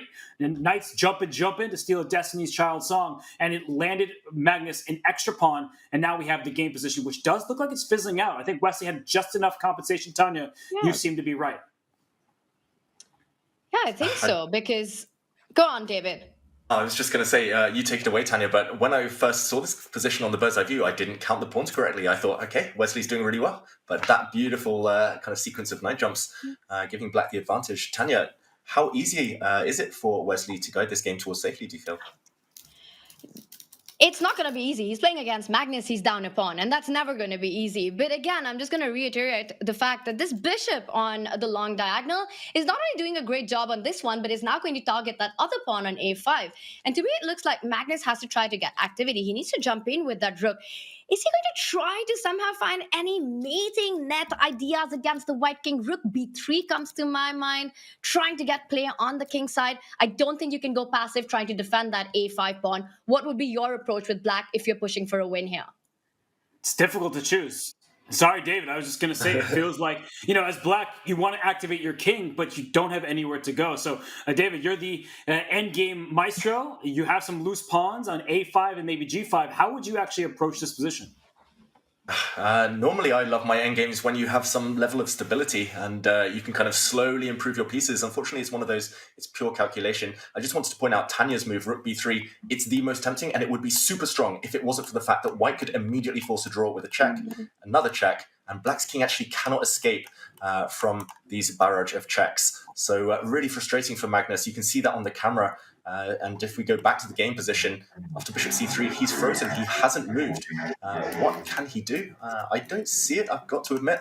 It's really hard to come up with an idea. Knight to h4 instead, he tries, going after that pawn on f3, that straggler. But, okay, at least he's trying to initiate a race from Magnus Carlsen. And he's given the black king an extra escape square. I think this might be really sneaky if the black king sneaks out via h7, g6, f5 a bit later on. But Wesley... wow, exclamation mark for that move. He correctly assesses that he can just trade everything off. And now after the rook comes back and takes this pawn, g5 is loose, a5 is loose. First, he just defends. 2 pawns down, Wesley, but he's got everything under control. I'm going to say it now, I think he's earned the draw. He's done it the hard way, but he's earned his half point. I'm loving the way Wesley's handling these complicated positions, and you could see the frustration on Magnus right there. I think he missed this idea of Wesley not snapping up that c5 pawn immediately, allowing black's rook to jump into the attack with that b3 square and picking up that f3 pawn. But he just simply sidesteps with the king. It's what we saw in round 1 as well. Wesley, with the black pieces, sacrificed the piece, went for the most combative option, and Magnus was on the back foot. And it looks like Magnus did everything, created everything in this game, got the maximum, and yet it's not enough. Wesley's defense has been on the active side today. It's more of the offense kind of a defense. I'm loving it. This endgame here, it's even material at long last, but I think that white may have some good chances because that a-pawn, knights are slow-moving pieces. You have to watch out for a passer on the flank. But the f3 pawn, a light square, hard to defend with a dark square bishop. So both sides have their pluses here, and Wesley, he's taking the safest approach, bringing his bishop back, keeping that knight honest to the g5 pawn, and we may see a repetition. So I do think this one is fully equal, but if we don't mind, if we go to the bird's eye view, one of the other games that is still going. That one looks like it's anyone's race, and it is a pawn race between Jose Martinez, second from the left here, and Jan Nepomniachtchi. Wow, look at that pawn race. Also, we should mention Firouzja, according to the bar at least, has a winning advantage, a big attack. But let's jump into that game. Martinez against Nepomniachtchi. We're seeing some checks, we're seeing some moves here. It's all about the quality of pawns, not about the quantity, black being a pawn up in that game. And okay, also about the clock quality here with Jose Martinez down to 20 seconds again. He's really living life on the edge on kind of both board and clock. I wanted to say black's got a great advantage, the pawn running down, but white does have just enough counterplay. Not just is this pawn hanging, but the knight would then be hanging behind it. And some calculation to be done, Nepomniachtchi. Help me out. Tanya, do you see any good way for Black to defend this pawn while keeping his dreams alive of pushing for glory? You really want to push that A pawn, but the D5 pawn was hanging, so he defends it. He saves me from your question, David. Such a difficult one to answer. How to go ahead in this position. It's all about the race. Now the knight from E3 can also perhaps go back to F5, fighting against the G pawn as well. Black pawn up, but with 3 minutes on the clock for Nepo and just 18 seconds for Jospim, he has to keep the tension on the board. He has to try to get that G pawn moving. I think this is trouble. And I see the eval bar says equal, but I think Jan Nepomniachtchi could score his comeback win in this one, Robert. I'm totally with you, because look at Jocelyn. He's slowing down, trying to figure it out. He does put his king on the last file. If you take that pawn A4, there could be some checkmating nets against it. And while Rook G4 defends the A4 pawn by hitting the knight, and whoa, that's a huge decision. What happens if Black takes that pawn? I think A4 is untouchable. If you take this pawn now, you walk into a pin on the 4th rank, so he wisely throws in a check first. He's asking the Black king where it's going, and wow, this is incredible play, incredible defense by Jospim here, because now if the Black king steps forward where it wants to go, the white knight drops back with a check, this pawn will drop, then the A pawn will drop, and Black's pawns collapse like dominoes, so he has to go back if he wants to keep this game alive. But suddenly the white knight jumps forward and it goes to grab the C pawn. All of the knight forks, all of the knight jumps. Smile on the face of Nepomniachtchi, frustrated, I think, by this just rock-solid defense from his opponent on the back foot here. Again, Jospim, how is he doing this? Living life on the edge, but always seems to have a trick up his sleeve. And it's on the clock. He's got less than 10 seconds. He still manages to do it, but there's so much drama on the other boards. We're going to quickly pull up our bird's eye view. We've got a result coming up as Denis Lazovic holds Maxime Vachier-Lagrave for the second game in a row. Meanwhile, massive drama on the Wesley board as Wesley gets flagged, Robert. What happened? I'm very surprised, but it looks like on that board that Magnus's pieces were infiltrating and the white king was in some danger. We will get more information if it was a connection issue or Wesley just wasn't keeping an eye on the clock. But I'm keeping an eye on the board on the absolute right-hand side of our screen. Fedoseev, he was under attack, but as I look at the position as it currently stands, he has 2 minor pieces for a rook. So Fedoseev lost game 1. He's suddenly willing himself to victory in game 2, it would appear, as he's got a runaway passer on the A file and 2 minor pieces, a knight and bishop for a rook. That's extra material. Oh, and Firouzja made that move with 0.3 of a second left. So frustrated here. There's nothing that can be done. I was going to say Black's pawn is just now going to push, and first he defends it.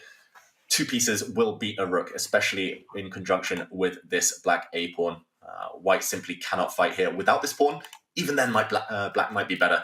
But Firouzja, he had a winning attack. He let it slip, took his finger off the button for 1 second, and come back from Fedoseev in this match.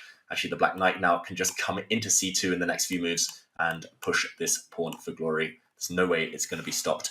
First, he activates his king, closing this one out. We're going to see another equal match here, another tight match after this miraculous comeback, I've got to say, from Fedoseev.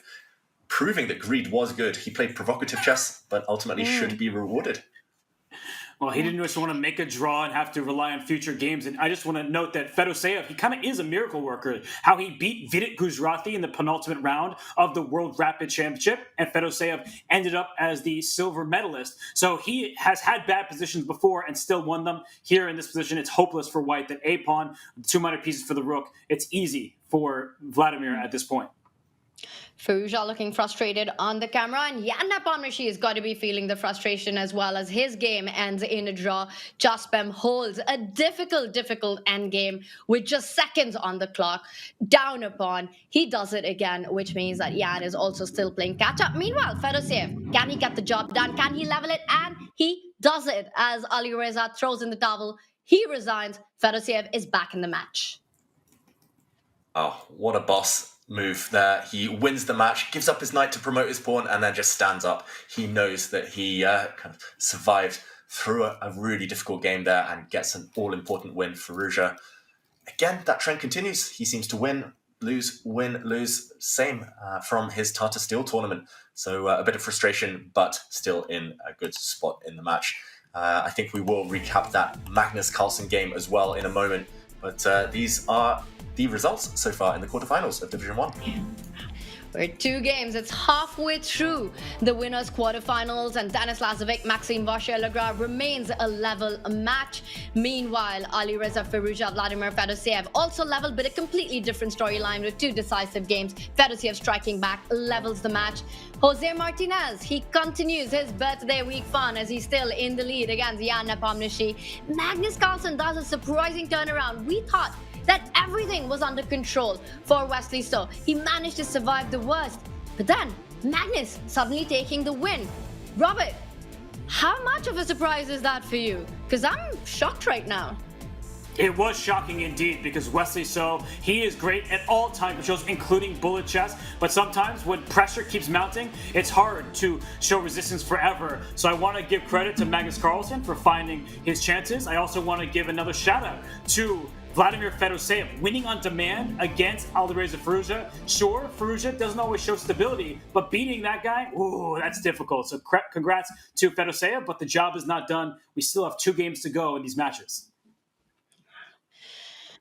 Yes, and it is the action, the drama continues in the Chessable Masters, and of course we will be back with more as there are 2 more rapid games remaining. But just to get a breather, we're going to take a quick stroll through Paris with the French defense maestro Anish Giri. Take a look.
Welcome to a world where each game writes a new story with endless possibilities and surprising twists. We present the next big new tournament, the Freestyle Chess GOAT Challenge. At the forefront of this epic chess spectacle is none other than Magnus Carlsen, the former world champion, facing his first duel with the reigning world champion DenLaz since his title victory. In addition to this top duel, Carlsen has selected 6 other top challengers to make the tournament especially exciting. Be sure to watch all the games on the live stream at chess.com and on our freestyle-chess.com website from February 9th to 16, 2024 at the first Freestyle Chess GOAT Challenge at the luxurious Weissenhaus Resort. Experience the thrill and fascination of chess in a completely new light.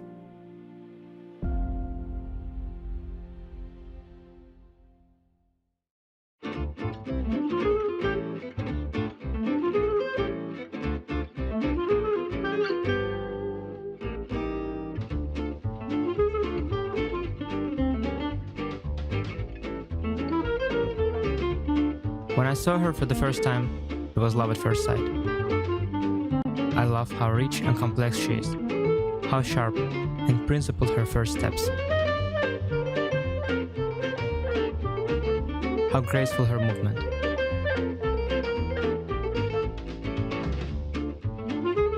Paris is the city of love.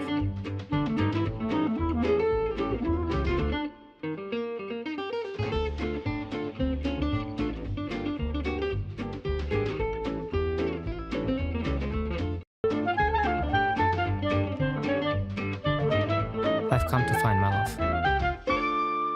for the French defense.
Welcome back to Chessable Masters, everyone. We still got 2 big rapid games coming up. And talking about games, Robert, if you were just about to play against David Howell, what would be the one spell that you would cast on him right before the game?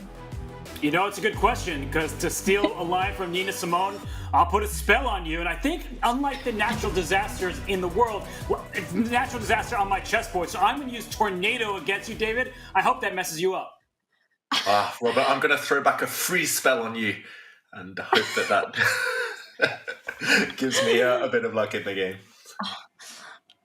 Well, Robert's frozen. I'm sure some of the players in the Chessable Masters would also like to cast, unfreeze Robert, would also like to cast a spell on their opponents as they're playing catch up as we go into round 3. But you can play some spell chess on AnyChess. Use the command AnyChess in chat or go to anychess.com for all the spell chess action and a spell fun on your opponents. We're about to have some fun in the Chessable Masters as we enter round 3. Let's take a look at our score lines just before the action starts. And there we are. Wesley So needs to win a game to level the match. Alireza Firouzja, Vladimir Fedoseev, 2 decisive games. It's level in their matchup. Meanwhile, Jan Nepomniachtchi is struggling against Jose Martinez. And I know, Robert, you're a Jospem fan. You've spoken so much about his style, his speed in online chess. What is it that makes him so strong? He plays practically. He is able to be a bullet beast. He plays in all the bullet brawls on chess.com. He's been in the Bullet Chess Championship. So is his play perfect? Absolutely not. Does he sometimes struggle in the openings? Yes. But he knows when to make these quick decisions and how to use his clock wisely. And you can't punish him when he is down under 20 seconds like you can other players. So Jose, he's very solid. He is hard to, take down in a tactical skirmish. He's just a very all-around player and one that uses his time when he's down to his final seconds quite wisely. And Jospem has played over 100,000 games on chess.com, David, and I know you're someone who's always playing Bullet, Blitz right before commentary starts. I've got to ask you before we get into the chess action, how many games have you played on chess.com? Well, I don't think I can match this man's efforts on chess.com. I know I'm in the tens of thousands, but 100,000 games. I mean, it's no coincidence that the top players become good at chess. It's like any sport. It's like playing an instrument. You have to practice. And Jospem's taken that to the extreme, but it's paying off now.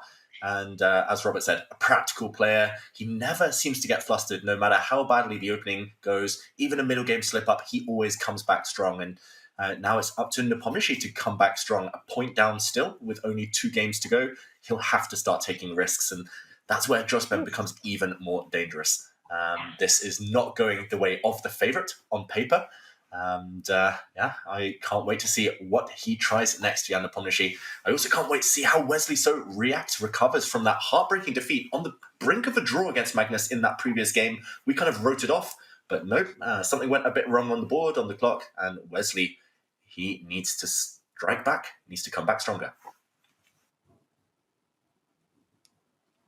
Yeah, and Wesley So losing with the white pieces in game 2, that's got to hurt.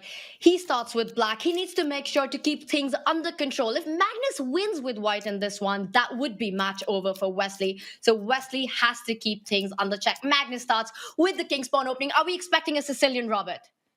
Well, when Wesley's in must-win territory, he often chooses the Sicilian. But why does he have to win this game? If he draws with black, he does get a final game with the white pieces. And let's not forget, it's not like he was lost on the board in that second game. He lost on the clock. So for Wesley, I think this is the smart thing to do. If Magnus wants to force the draw in some Berlin, let him do that and use the white pieces in game 4.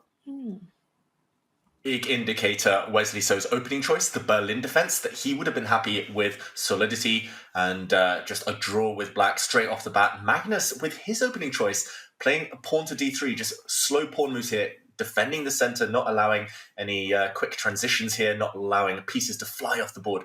Magnus hinting that he wants a full-blooded fight as well. So great to see from both sides. I'm loving the fact that Magnus has kept the tension, and Wesley's last move, just shuffling his rook towards the center. Not the main move, but just keeping the tension alive. Magnus is probably the world's leading expert in these slower types of Spanish opening. This is one of those branches. So I'm just curious now to see how he approaches this next phase of the game. All pieces on the board and likely to stay that way for a long, long time now. And you guys, I'm going to ask you first, Tanya. Are you as optimistic after seeing this opening choice as I am of a real battle in this clash, in this third game? You know, when Wesley wants a draw, it's hard to imagine us getting a game. But that said, Magnus goes for a line that does keep the tension on the board, keeps the pieces on the board. I think it's going to be a slow one, but Magnus will play this out. I don't believe we're going to see too many trades early on. It's still a closed position. It's going to be a slow strategic fight. I'm going to go one step ahead and predict the result in this. I think we're going to get a game 4 in this match, David. I think regardless of how Magnus chooses to go on in the middle game, it will end in a draw. But Robert, you seem to not agree with me on this one. No, I just like your prediction. I think that Wesley, he is showing that he's willing to fight for the center by striking with d5. We are just going to see him recapture. But the fact that he hasn't automatically played yet, it indicates to me that he's not so certain about what to do here, and that should favor Magnus. So this isn't some deep theoretical position, at least not from the black side. You could tell by Wesley, he has yet to move. But unlike some of the other games that we're seeing, it feels like they're just playing a neutral position to see who plays the better chess. And I was about to say, Wesley, he paused for a reason. And Robert, you were talking about maybe capturing it back in the center. There were a bunch of choices you could take with the knight, with the queen. He actually counterattacked against the white bishop. And this is a rare move, but it's a known move. Levon Aronian, one of the leading experts again in the Spanish opening, he has employed it on occasion, hitting this bishop. And it's actually a pawn sacrifice. Magnus takes the knight, and he could even have taken this pawn on c6, but then his pawn would have dropped in the center. So now allowing Wesley to regain the material, expecting the move. King takes d5 here, and yes, black has shattered pawns, a shattered structure, but black is supremely active. And for example, after a trade of pieces on the c5 square, opposite color bishops into the mix as well. So maybe, at least symbolically, white has a small edge, Magnus removing as much risk as possible, but Wesley playing ambitious chess. Nice to see. And clearly both players, they might have spent a bit of time, but still in their opening preparation, I feel. Yeah. And if Magnus doesn't capture that bishop on c5, it would give Wesley the option to actually fall back with the bishop to b6 on the next move and keep the bishop advantage. With the d file open, the d3 pawn weak, I think that would give Wesley something to play on for. I'm expecting Magnus to snap up the bishop and go for the opposite color bishop position that you're talking about. But with the asymmetrical pawn structure, I think we've got a game in our hands. This is a very non-standard Berlin. No, this is not standard at all. Yeah, sorry, David. I was just going to say that those bad pawns for black, those could be long-term weaknesses, but the opposite colored bishops that we're likely to see, that should compensate, but not fully equalize. Magnus has been known to win positions with even less of an advantage than this. He's been known to win all sorts of positions. Actually, both of these two have. And I was just going to say, I like it, Tanya. I love your predictions, just that enthusiasm about seeing a real fight in this one. And Magnus going for it. Big move on the board. d4, he drops it in. And now there's a big dilemma ahead for Wesley. If you take this pawn, you might be hit in the center. I'm not sure which way Magnus intends to recapture. Either he'll take on e5 with his own pawn, maybe potentially with a knight. But if you take on d4, you're in for a bit of suffering. I was going to say, this one I'm reluctant to suggest, because suddenly if the queens come off, then black's pawn structure, the weaknesses become more pronounced. So Wesley, I feel, has to keep the queens on the board. Do not trade. You're facing the best endgame player of all time. I've even got Magnus's book behind me. Don't go into the endgame. He'll grind you down. So keep the queens on. Queen to h5. Yeah, this one is still roughly in the balance, but I don't like this little... last couple of moves from Wesley. So I think now it is getting critical already. Keep the queens on. Best way to keep your chances alive in this match. And I think so we need humble. a t-shirt saying that, Robert, that don't go into endgames with Magnus Carlsen. But I think in this particular position, Wesley will definitely not do that. Expecting him to try to slide over to the king side, queen h5, get a knight on g4, get a bishop on g4, try to play for more. Robert, I'm keeping my optimism that we're going to still have a long game in this one.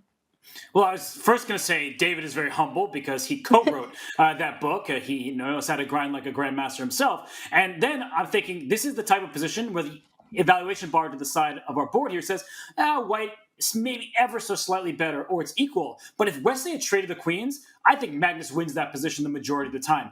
Double pawns are terrible to defend when you don't have much time on the clock, especially double isolated pawns, because a pawn's best friend is another pawn. David, if you could just pick up the pawn on c6 for a second, just like hover with it and put it on b6. If that pawn were on b6, then I'm like, all right, this is just even, not a big deal, because the pawns can defend one another. But with the pawns stacked the way they are, it means that this is a long-term weakness that isn't going anywhere. And in particular, the c7 pawn, if a bishop safely goes out to f4, that c7 pawn, you have to tie a rook down to it. You don't want to use a piece that is worth 5 points in value to protect a piece that's worth just 1. So I do think the long-term chances are in White's favor, and that's why Wesley's operating the short term. Queen h5, and as Tanya, you said, a bishop to g4, a knight to g4, use the open e-file. You need to play dynamically to compensate for your ruined queenside pawn structure. Super instructive there, and getting to the essence of the position. This is going through the players' minds as well. That's pretty much what Wesley was telling himself as he made that decision. He likes his endgames as well, so the temptation would have been there, trade queens, but then you break it down. Then you think, okay, it's all about the weaknesses. You're playing a great endgame expert. You don't want to suffer. Now at least it's not one-way traffic. And okay, bishop to g5. Very testing move, aiming to shatter not just the queenside pawns, which have already been broken, but also Black's kingside. Bishop takes knight, a huge strategic positional threat now. It needs to be guarded against somehow, but moving the knight, there's not that many safe squares for it. Do you counterattack with your black bishop? Bring it out to g4, play a bit of mirroring, copycat game there. You could aim to shatter White's kingside structure. It feels like this game is really livened up just in the last couple of moves. What comes to your mind? Big threat on the board. Yeah, after this last move by Magnus, my optimism seems to be fading a little bit because bishop takes knight and Wesley's got to try to go on the defense with this. I really like the idea of jumping in with his own bishop to g4, but those trades, and he does it, bishop g4 has been played, but it looks like it might just fizzle out with all the upcoming trades. White could just capture on f6. White would take back on f3, and I think at the end of all this sequence, you either take back on f3, maybe we can have the moves, David, and you can help me out with it. But even if you were just to fall back with your bishop to bishop e5 is not possible because the rook takes on e5, and that would just lose the game on the spot. I think you have to take on f3 here. Bishop h4, or does that run into rook e4? There is no way to hide with the bishop. No way, suddenly things would turn around, as you say, Tanya. Otherwise, White would be loving life, but unfortunately this double attack just in time to kick White off balance. And just to mention the other point you were highlighting in this position, Black has, at very minimum, a check, hitting the White king, and now you can just take these off. And yes, shattered pawns, but without bishops, without knights, far harder to attack these pawn islands. And White not exactly enjoying life either with his structure. So everything's balanced here. This is a likely draw. This would actually be a logical conclusion to the game, Robert.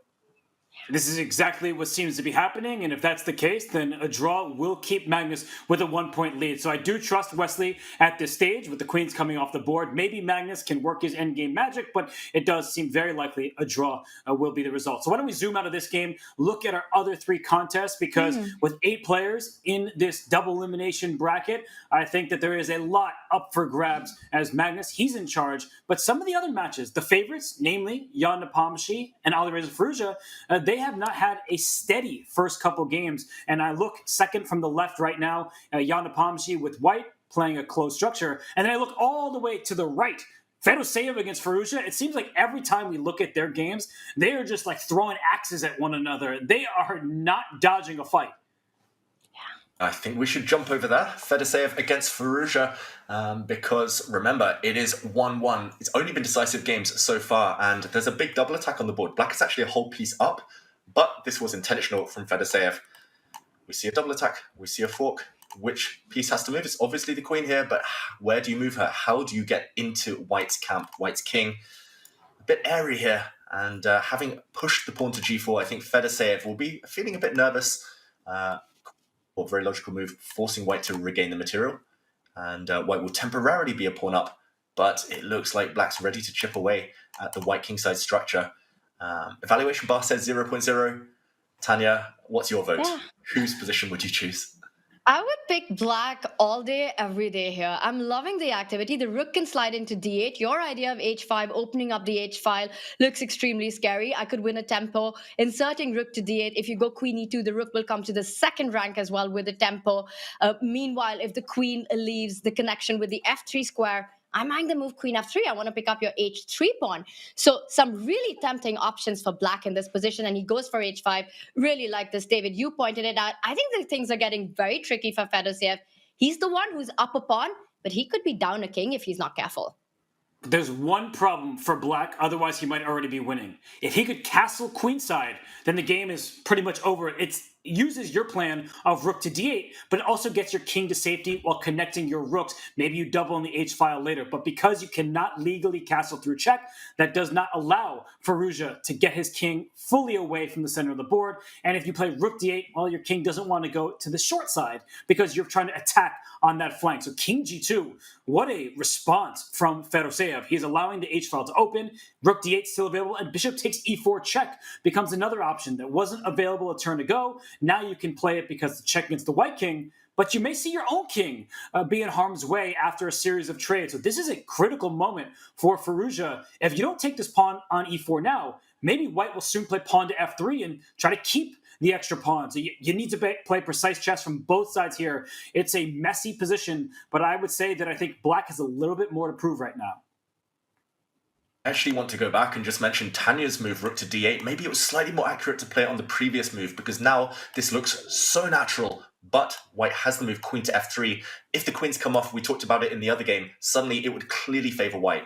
Not just up a pawn, but this bishop will be locked out the game. And but due to the slightly odd pawn structure, especially on the queen side, white would have a long-term advantage. So if black had flicked in this move earlier, this queen f3 idea was not available. He could pretty much have that move for free. White would have been forced to choose a worse square, for example, a one like this with the queen, but this would have allowed the black rook in. So sometimes move order is really important here. Suddenly black would have a big advantage, big attack on the white king. And instead, this simply isn't possible.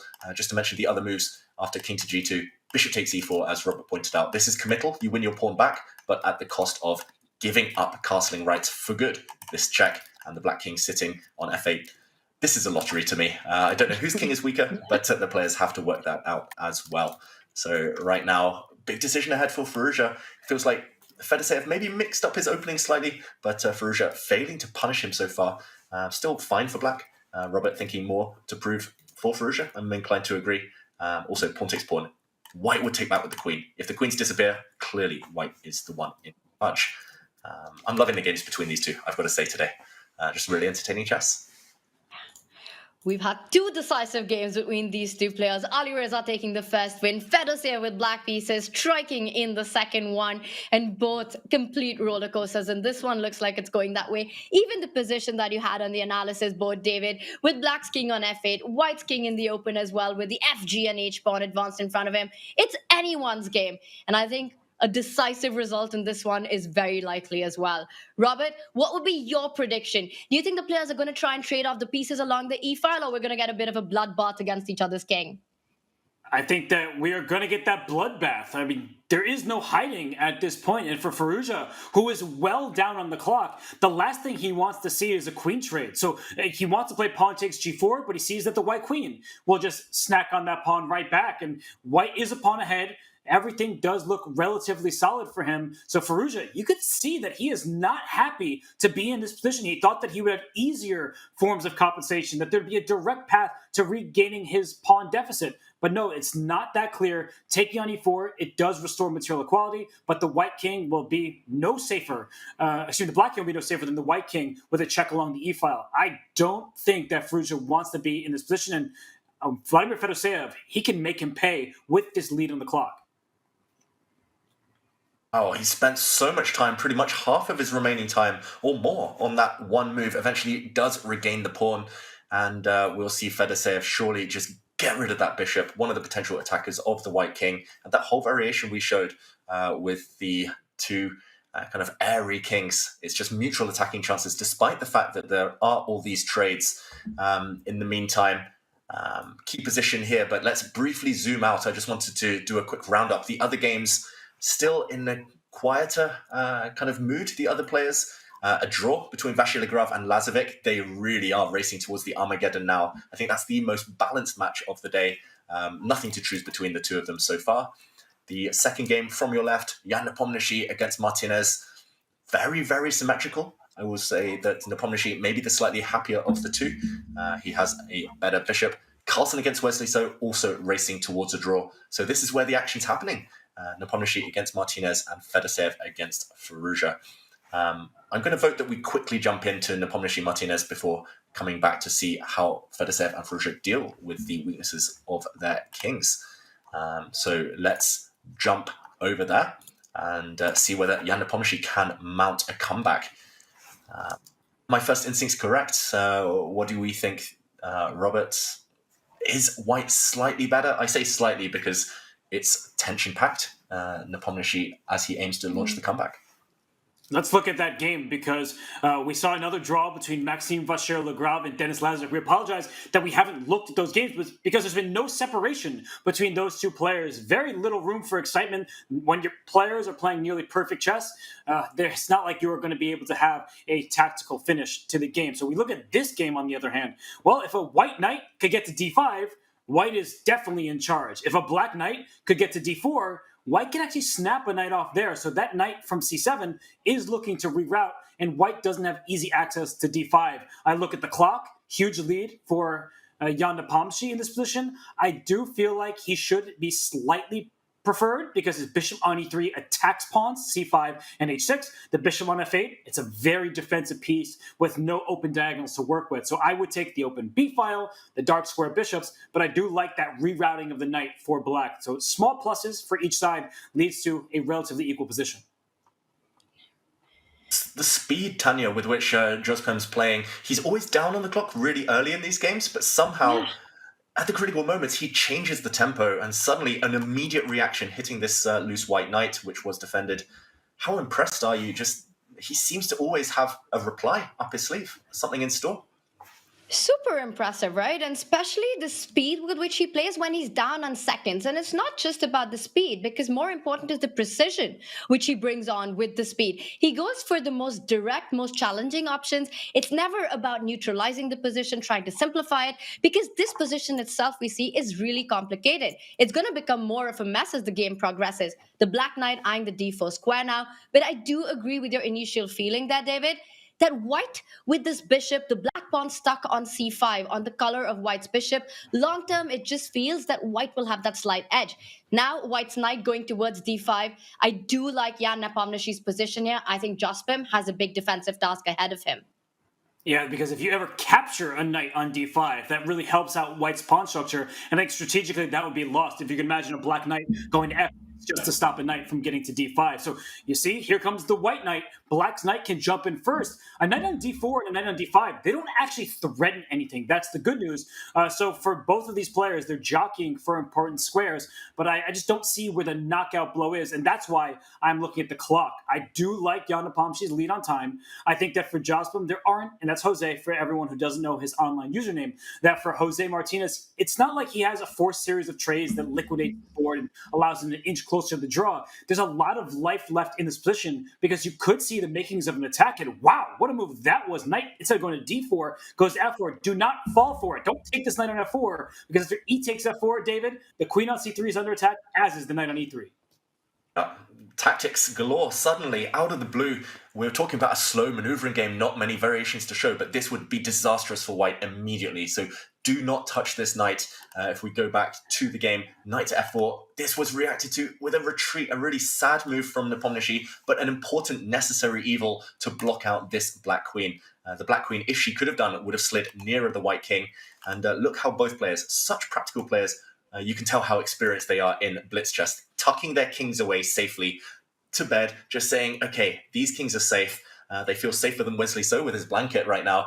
And now it becomes a bit more of a maneuvering game yet again. Nepomniachtchi begging for the queens to disappear because then the white king will eternally be safe. I wouldn't be avoiding that queen trade, actually, if I were Jospem. I think taking that queen off would have guided him closer towards safety, but keeping the queen on, maybe more ambitious. This is the only thing. You've got to make sure Her Majesty here doesn't get trapped. She's hit, but she had a safe square. And yeah, this one's anyone's game. So many tactics suddenly popping out of the woodwork. This is a pin. I don't know. In terms of the momentum of the game, it feels like it's up and down and both sides testing each other. Like back to d5, and Jospem, he's holding his own with just 40 seconds left on the clock. He's aiming to jump in.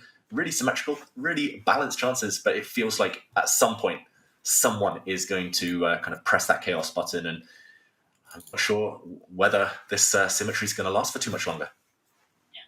I think Jose pressed that chaos button when he made that move knight to f4. We've seen these last couple of moves coming in with tempo. White's knight has landed on d5. Now the bishop going back to e1 has only retreated to go further to c3, trying to line up on this diagonal. Once the bishop lands on c3, you're also eyeing the e5 pawn.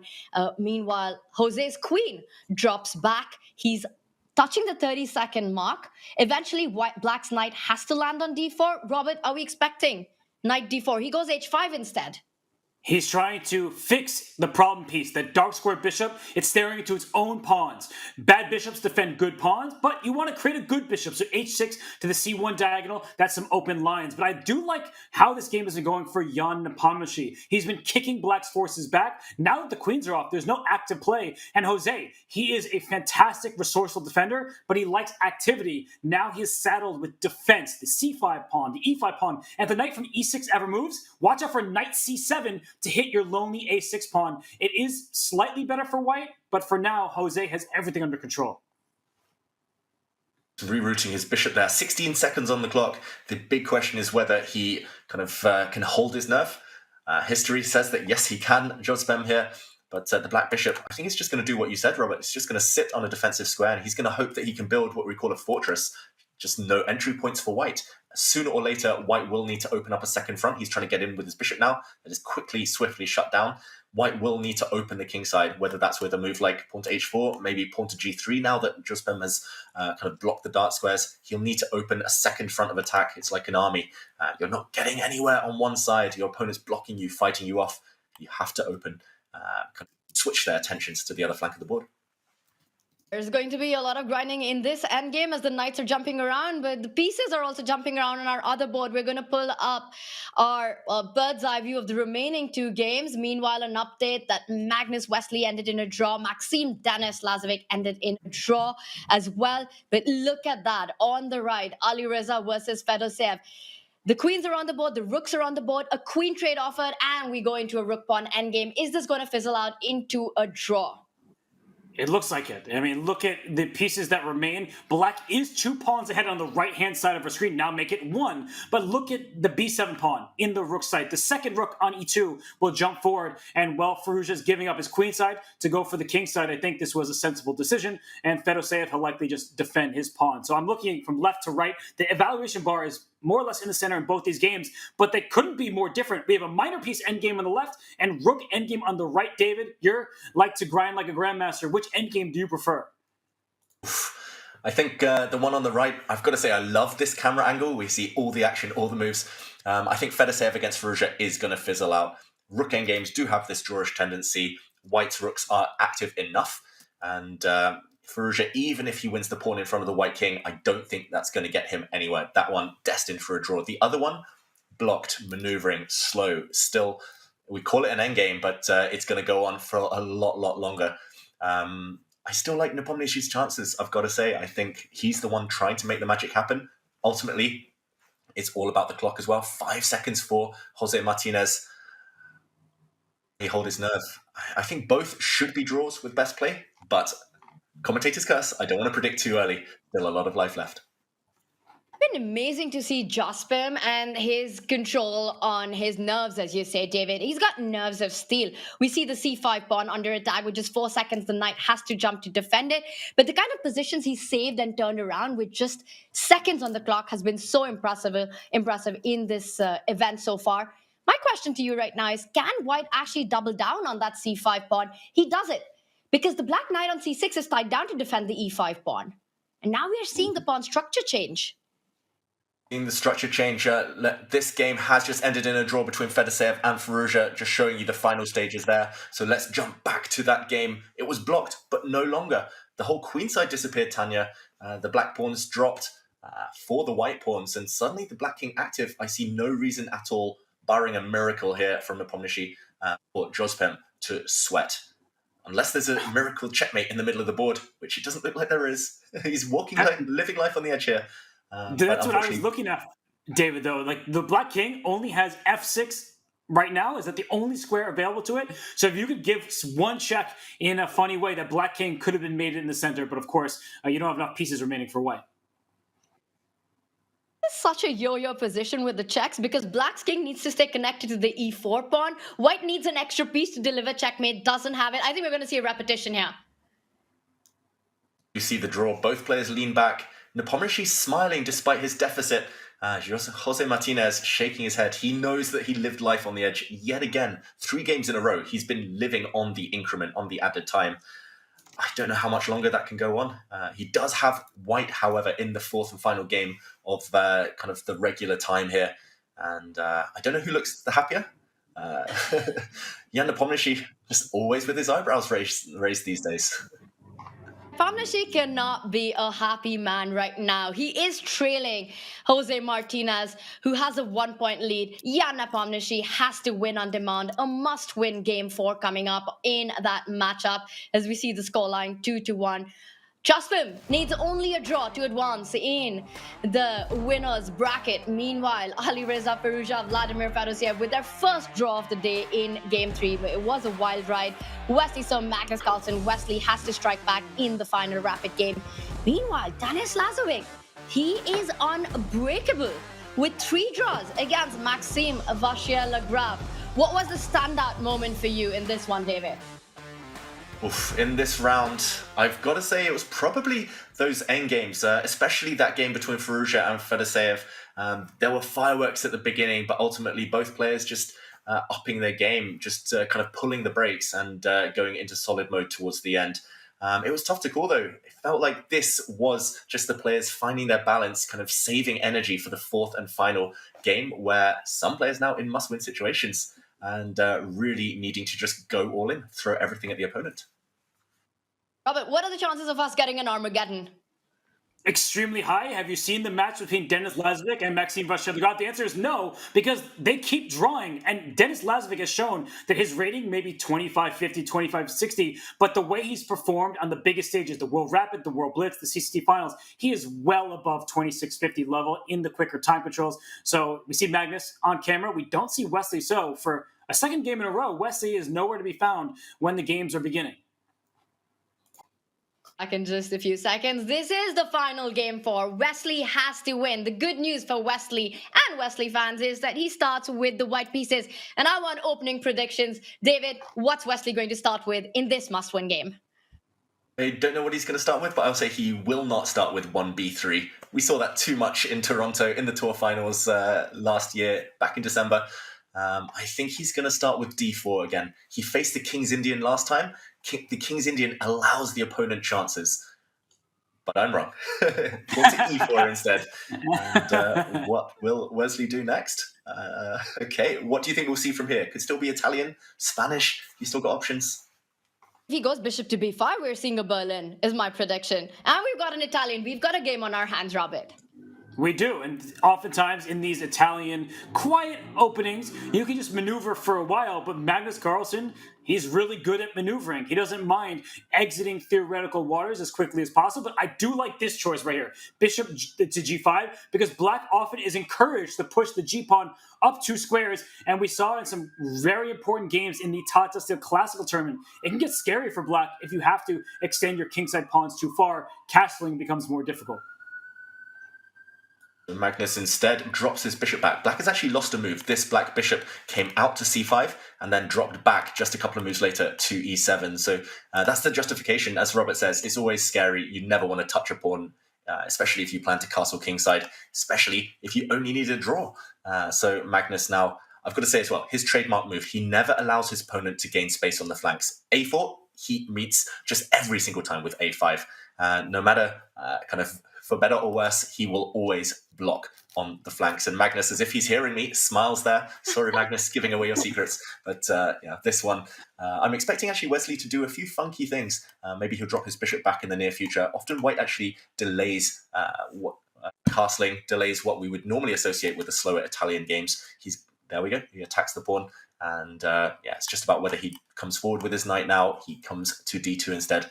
Maybe we'll see a bit of dancing by both players, a bit of maneuvering. But shaping up nicely. Again, calm before what's guaranteed to be a storm. Gotta be a storm because Wesley So has got no option but to throw everything that he's got at Magnus Carlsen in this one. It starts slow. Right now, Wesley made the move pawn to c3, always eyeing the d4 central break to open things up at the right moment.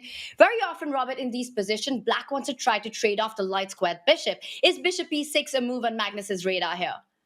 It's on my radar. It's definitely on his radar. And then the question for Wesley is, do I trade right away? Do I allow Black to take me on c4 because I have a knight that can capture back? And the white bishop can also slide up the board to b5 just to put a little pressure on the pony on c6. So there are options available to white. The d3 to d4 push is clearly what the players will be looking for. But for white, you don't want to rush that decision because as soon as you push your d-pawn, your e4 pawn feels a little bit looser. So I would say the slight advantage for white is because of the quality of the minor pieces, in particular the bishop on e7. It's a passive piece, and the bishop on c4 for white already developed.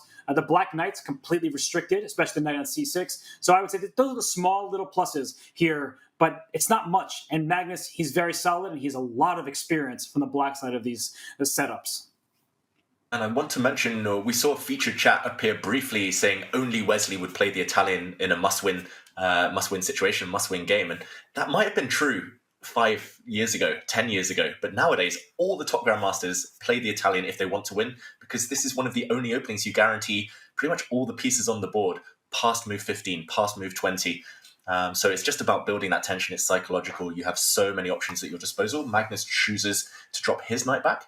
Watch out for Magnus shuffling his king out the way and then unleashing the f-pawn potentially a bit later, since this bishop is a bit of a target.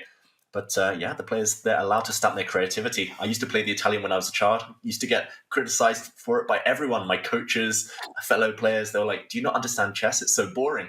But little did they know it would become the most trendy opening pretty much worldwide at all levels. And I like to see Wesley kind of play in this mood, delaying castling as we predicted, just bringing his knight to the center. What do you make? Are you as excited as I am, Robert? No, the answer is a definitive, resounding absolutely not. And I think because Wesley's in a must-win position, he is going to try to maneuver before castling, just create a little bit of confusion. But if we talk about stylistic play, I mean, if we can zoom out to our bird's eye view, because Wesley's not the only person who needs to win this game. Jan Nepomniachtchi needs to win, and we see second from the left, he is the black pieces. The engine, it will favor white in a position like that. Again, the second board from the left-hand side, but it's because Jan Nepomniachtchi can't have a dry position where we just trade pieces. He needs to keep things a bit ambiguous, not allow clear tension. So you see the difference of play when people's backs are against the wall and they have to win. And judging from this bird eye view, what catches your eye first? I mean, we've talked about this game, Magnus Carlsen against Wesley. We'll check back in a bit later. Nepomniachtchi, wow, maybe we do have to jump there because he's really being provocative. He's really foregoing everything we're taught as youngsters. Robert, I think you called it. That might be the game of this, at least early stages. And let's go over to it. Question mark attached to this last move by Nepomniachtchi, but how does Josepin punish it? He's actually up on the clock for once. This is a first today. Game review is too objective. He needs to win with the black pieces. That is his objective. So it's a question mark move when you look at the evaluation bar, but it's the way to play for a win. In order to create chaos, you have to take huge risks. So Jan Nepomniachtchi, he's doing that. And for a change, he's the one who's down on the clock because he is spending time to make sure that his decisions are justified. And for Jose, he is playing solidly. So Tanya, I know as soon as I ask the question, you're going to say no way. But would you ever play this way from the black side when you need to win and a draw is the equivalent to a loss? No way, Jose, is what I'm thinking right now. Because G5, for me, it's really exciting to see on the board as a commentator. But wait a second, the black king is not castle. Haven't completed the development yet. And the G-pawn moving twice up the board. It's something that's really fun to watch, very brave, and I think you're absolutely on point that for Jan Nepomniachtchi, it's a move made out of the mat situation more than a move that he wants to make. But to me, it just looks like White's the one who's going to create the initiative. And Jose goes for it with Black's king in the center. He's eyeing up, opening up off the E line. E takes D6 was a big threat. Jan Nepomniachtchi immediately captures it. What are you going to recapture with? Because to me, David, all options are equally tempting. But I would say I want to pick it up with the D pawn right now. Or is G4 something that I need to be careful about? Certainly, as you indicate there, Tanya, you need to hesitate, you need to calculate a little bit, but ultimately I think the most ambitious move is the best one. Taking with the pawn, let's show some moves. It does look like it walks into g4, and if you had to move this knight, suddenly your pawn in the center would drop. Valuation bar says, still pretty good for white, still good compensation, but at least your path to victory is far less clear.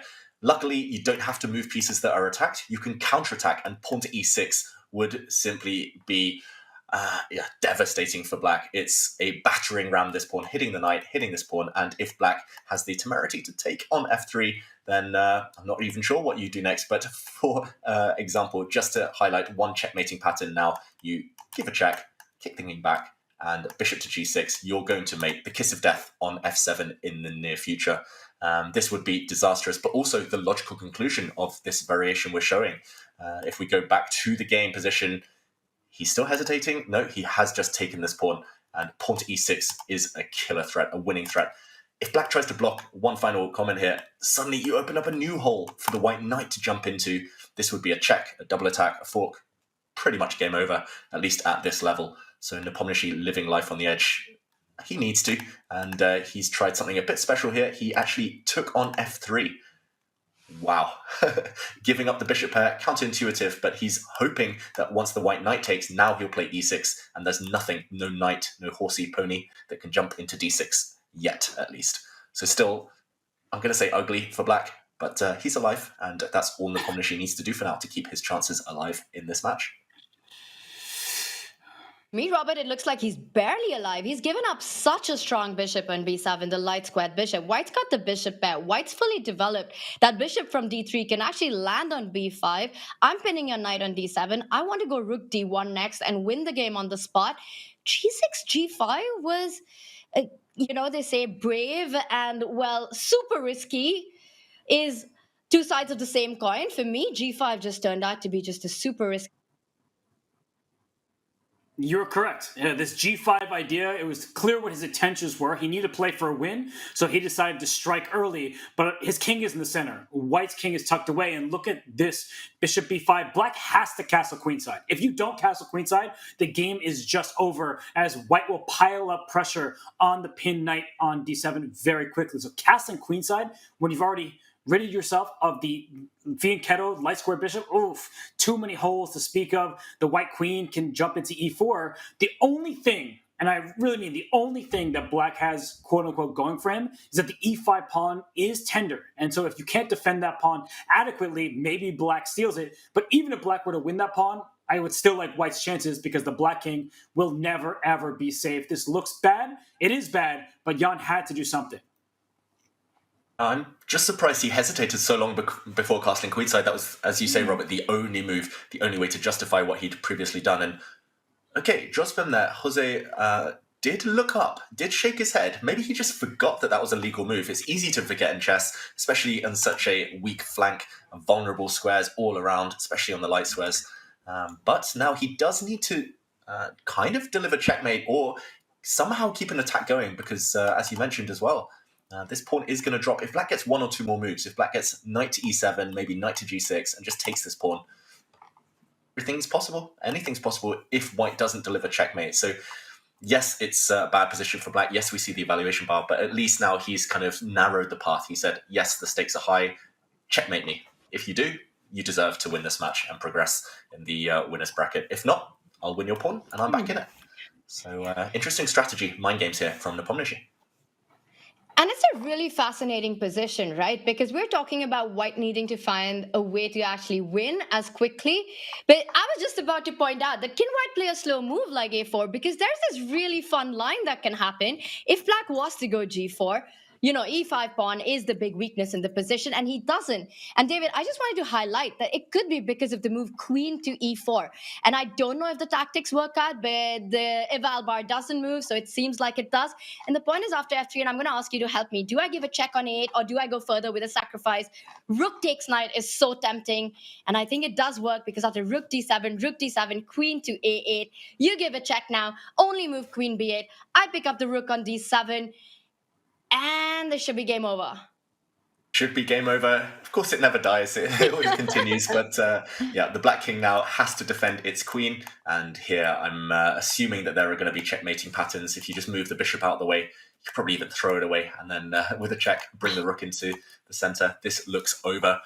So I love it, Tanya. And watch out for that type of thing to kind of consistently pop up, that type of pattern. Let's go back to the game. After knight to e7, a5, he's trying to just blow open the queen side. And I think he's keeping this trick up his sleeve. Like you said, he's trying to wait for the black pawn to go to g4, then queen e4 is pretty much a double attack. So a5, he's playing really energetically here, Jose, but he still needs to deliver the killer blow. And I think Nepomniachtchi, he's doing the right thing. He said A, he's castled queenside. Now he just has to take the material, take this pawn if he can, and just pray that there's no checkmate, no knockout blow. 4.5 minutes for Jose. Robert, do you think he's going to find something? How easy is it to find something here for white?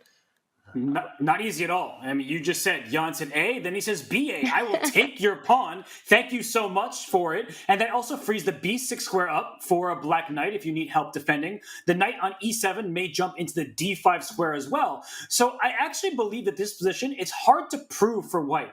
As an audience member, as a spectator, as a commentator, you look, you say, the evaluation bar is really high up there. White's in charge. The king is safe on g1. That black king on c8, it looks like there's a lot of air in front of it. But the e5 pawn, that is a long-term weakness. It's overextended, and I don't see an easy way to defend it. So white needs to give up that pawn and go for an attack. But if you start rushing for your attack, let's say you play the move pawn to b4, just trying to really blast open that side of the board, you have to make sure that you will have the knockout. And actually, somehow that move is justified. The engine doesn't mind it. But I was trying to make the point that you can just really be one-dimensional, tunneled on the attack, and you may drop all of your other pawns in the center. But I guess b4 is real, and it's because the black king is unsafe. So I was just trying to give a throwaway move, and yet that's how good white's position is at the moment. But I still truly believe that it could go wrong if you're not careful. And there we see, just below the board right now, actually Nepomniachtchi has played two moves that have been given a question mark, but it's because of the match situation. And yes, he's technically, objectively, made the position worse, but he's made it harder for Jose Martinez to navigate these choppy waters. And okay, one more move. A couple more moves have been played. Bishop takes. Suddenly, things are balancing out. A question mark from Jose, trading off pieces. And is this making his job easier in terms of guiding it towards safety, going for the draw? What is his plan here? He gives a check. And after the black knight blocks, some more quick moves by the players. This one's really calmed down. But black is still temporarily at least a pawn up. Another pawn will drop. I think Nepomniachtchi's surviving this game, but he needs to win. Yeah, what do you think of these developments? I think the only way to explain it is the math situation. For Jospam, a draw is what he needs to wrap it up, and he doesn't want to complicate things too much. But that said, he's giving Jan Nepomniachtchi the chances that he needs. I think Jospam had to keep the pressure going. Right now, the big question is he can't pick up the a5 pawn. The rook from a1 can slide on to d1. You give a check, but black's king can simply fall back to c8. It's one check. How are you continuing this initiative? How are you continuing the attack?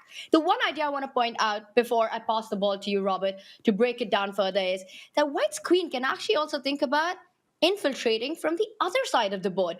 Always watch out from a future perspective, the queen landing on e4 or on c2 and actually going into the 8-7 square to start targeting the pawns on the queen's side. Still a lot to fight for white, but I feel he's made life a bit easier for Jan, Robert. I love that point about the white queen. It looks well positioned, but it looks even better on a square like h7. White could actually strike this h6, g5 pawn chain with a move like h4 at some point. But what I really love the most is Jose's last move, knight to d2. He's losing contact with the e5 pawn, but he is trying to improve the location of his knight. That piece wasn't doing much of anything on f3. He's giving up a pawn because that a5 pawn, knight c4, knight takes a5. That looks available. And wow, I think that Jan had to take. He is trying to liquidate a little bit, because if that knight does leave c4 now, after the trade on a5, maybe b2 is loose. But you need to be really, really careful with this pin along the diagonal. Rook d1 check coming your way. White could win a piece if black's not careful. And I don't think there's enough material left for Jan to have realistic winning chances. So I think Jose is doing everything right. I just want to point out one trick. You cannot take this knight. It's given a question mark, this move. It wasn't the best, but just if we go back one move, queen takes knight would have been a losing blunder, not because of queen takes queen, but because of a check. The queen jumps out the way with a check and a discovered attack against the black queen. Then the queen is lost next move. So Jan playing correctly. Bishop to d6, blocking any checks against his king, and he lives to fight another day. But okay, he keeps the queens on now, Jospem, and still with great chances of potentially punishing Jan Nepomniachtchi for being greedy. Black living life on the edge. And wow, I was going to say let's zoom out, but suddenly a blunder attached to this last move. Wait, suddenly winning. The evaluation bar's gone sky high. But what is the knockout blow? Knight takes bishop, removing a defender. Perhaps the black queen is simply going to be kicked off balance right now. Actually, black's pieces fall like dominoes. Next move, the rook comes, no matter which piece you take with. And let's just show this. The queen is overworked. She has to defend her knight. She has to defend the pawn, but she's attacked. And if she gives way, for example, drops back to c7, then a simple capture, a check, and a knockout skewer to end it. Winning. He's about to take this victory. Luckily, the white queen protects her rook as well, so no back rank checkmate tricks. Let's go back to the game position. Jospem is about to take this victory. We saw Jan Nepomniachtchi just smile again, shake his head. Nothing to do. This was a disastrous move. Jan Nepomniachtchi knows that this is over. And we could see it on him. He's paused. He's frozen. Robert, it's like Jose has used the freezing spell on Jan right now with that last move. The c5 pawn is about to fall. Everything's falling apart. Moral of the story, do not keep your king in the center and play g6 to g5. It invited too much long-term trouble for Jan. And he knows that his road in the winner's bracket comes to a stop. It is double elimination, so there's still hope for Jan Nepomniachtchi. Well, I thought you were going to say the moral of the story is that David's spell is better than mine, because I said tornado, and that's what Jan Nepomniachtchi did in this game. And then, as you said, Jocelyn uses freeze, and it seems like Jan Nepomniachtchi has made his move, no longer frozen, but rook d1 check, bishop takes c5 coming. It just seems like material will be won for the white side, and all he needs is a draw. So he doesn't need to win this game. If he can force a draw at any moment, he should do just that. So Jocelyn, you could see him. He was bopping his head. He's feeling the rhythm. He's winning this match. And this wins King of the Hill, but not usually chess games. Oh, My favorite variant, Robert, where you win if you get your king to one of these 4 central squares quicker than the opponent. But yeah, normally in real chess, you get checkmated. And do not take this pawn right now. You will get mated on the spot. The white queen will recapture on f4, and the black king would be trapped. So you have to flee. You have to run. King to f5. But surely there's going to be a knockout blow in the near future, a check. Maybe we'll see your idea, Tanya, that you predicted miles in the future. You could check, come into h7, this black king get trapped within the next few moves, surely. No way you survive out in the open like this. he's just taken on g5, and once a black recaptures on g5, then all these ideas come into play. You could start with rook to f1. Eventually, the queen can come to e4 as well if black's king falls to g6. This king is not going to survive in the center of this hill at all. And Jan Nepomniachtchi, he's just thinking, does he even play on in this position? And if so, what is going to be his next move? Because it looks like it might be his last one. The king is dying on that hill. It's not getting anywhere. It can retreat to g6 at some point, but c5 can fall. And I think the attack is very clear. So Jan Nepomniachtchi, he hasn't made his move. I think he understands that this match is his opponent's. And so he just maybe just prolonging the inevitable at this point, as it's going to be a match victory for Jose Martinez, the Peruvian star, proving once again that he can handle even the best players in the world in these short matches, not that many games. Don't count him out ever. He is really exceptional. So good in these formats. Just incredible play, right? Even in this game, he needed only a draw, but then he seizes the opportunity to go e5, blows open the queen side after the castle with a4, a5. A really nicely played attack, and now he's putting the finishing touches to the game. So black's king on e5 is actually just trapped there. It's got no squares. All you need is to deliver one check. Where is that check coming from? Do you just fall back with the bishop to f2 and going bishop g3? Goes queen f2. Another idea. And that's it. Jan Nepomuceno resigns.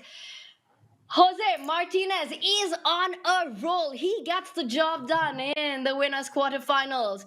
He puts Jan Nepomuceno in the losers' bracket. What a day of chess it's been for him. What a match it's been, taking the first game and the final game, wrapping it up. He did not need to go into the Armageddon.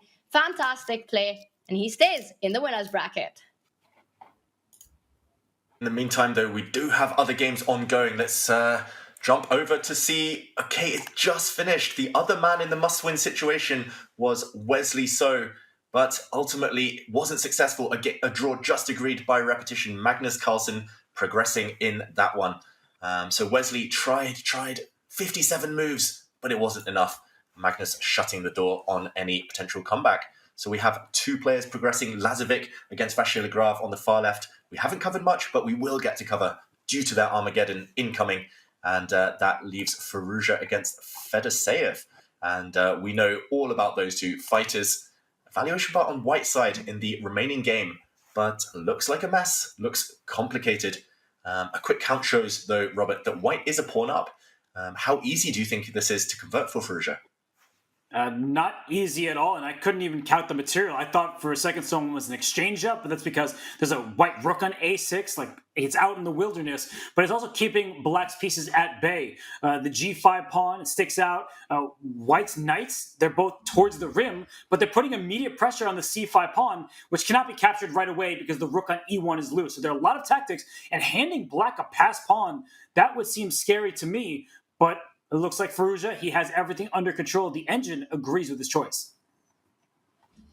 It looks like black is about to lose a pawn in this position, David. You fall back with the knight, white trades the rook, and you'll either end up losing the c6 pawns.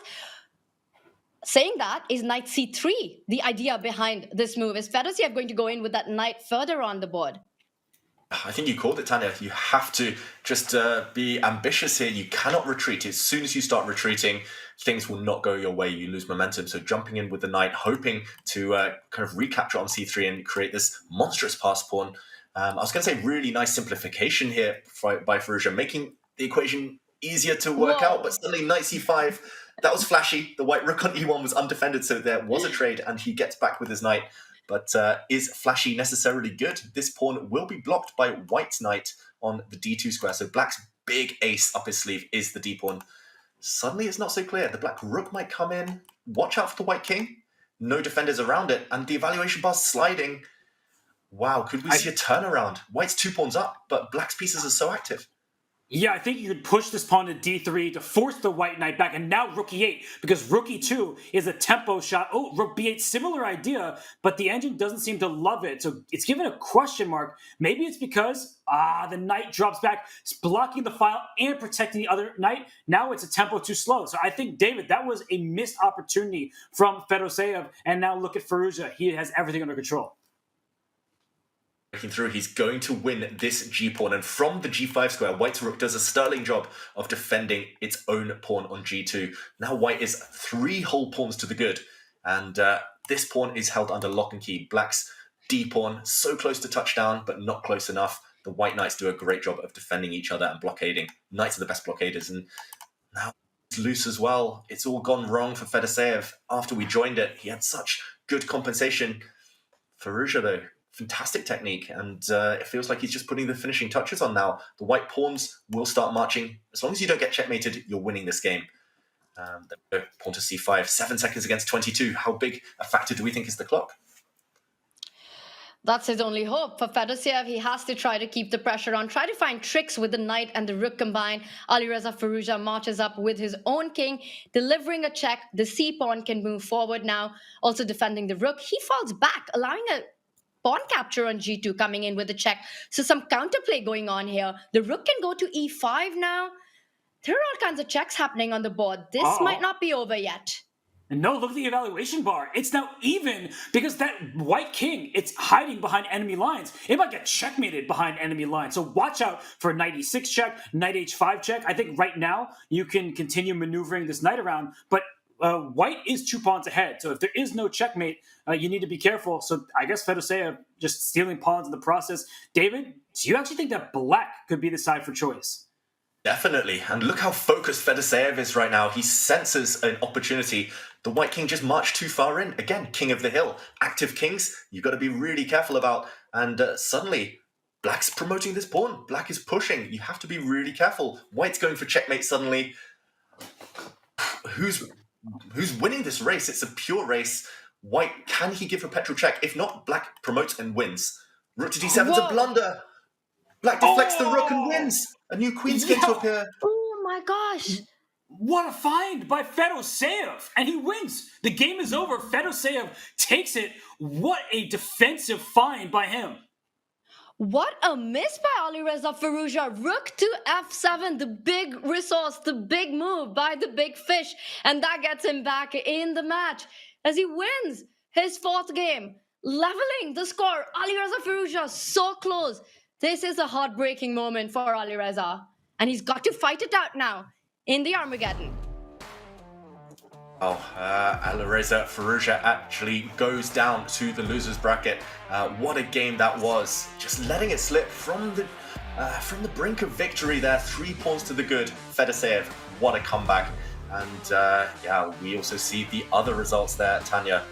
So many twists and turns in this first day of quarterfinals.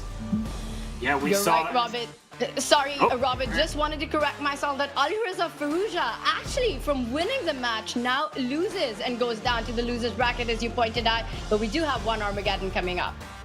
We do. Just Denis Lazovic against Maxime Vachier-Lagrave. 4 draws. That was a very even match. The other ones, topsy-turvy. Magnus had things under control after his win, but between Fedoseev and Firouzja, it seemed like that match could have gone anyone's way, but the last mistake is the critical one, and Alireza Firouzja, he goes down to the losers bracket. Fedoseev remains in the winners, as does Jose Martinez, maybe the most impressive performer in the quarterfinals.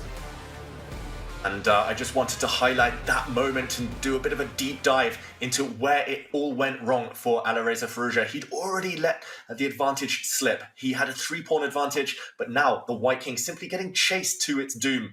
We saw the white king now step even further into the enemy camp. He should have run to safety, supporting his own pawns, run to the queen side. That was the only way to keep this game under control. Instead, he marched forward, and a few moves later, we already saw white find the only move to avoid checkmate. Knight e6 is a checkmating pattern. The white king would have been doomed here, but if we fast forward the next few moves, we saw a few twists and turns, a few checks here and there, but it was now, once the blockader of this black d-pawn disappeared, that Firouzja lost even more control. He went for a counterattack against the black king, but ultimately missing in this position the only way to draw. It was difficult. He could have given a knight check, and if black wants to win, then king to a7 the only move, and here you can give a few checks, but more importantly, you can play rook to d7, x-ray vision defending this square. If black makes a new queen, you check, and you win this queen next. If, however, instead, black tries this same trick, rook to f7, deflection, as we soon see in the game, then the white knight is within touching distance of guarding this square.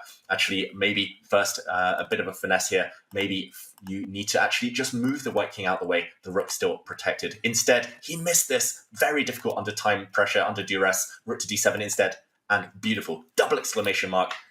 Deflection simply. The white rook disappears. No guardian, no bodyguard of the black d-pawn anymore. Black makes a new queen, and Fedoseev won the quarterfinal. Wow.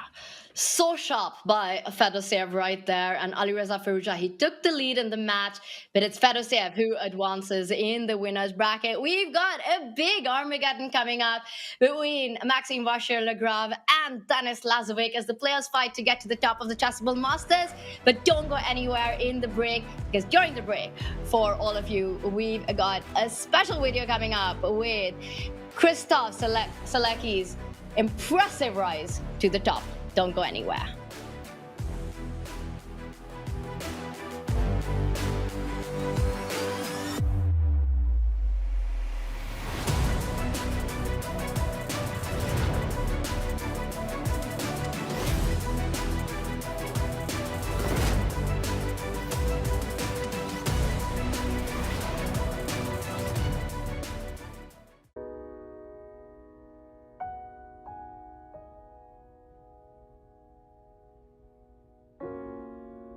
I used to work at the bank from 7 to 6.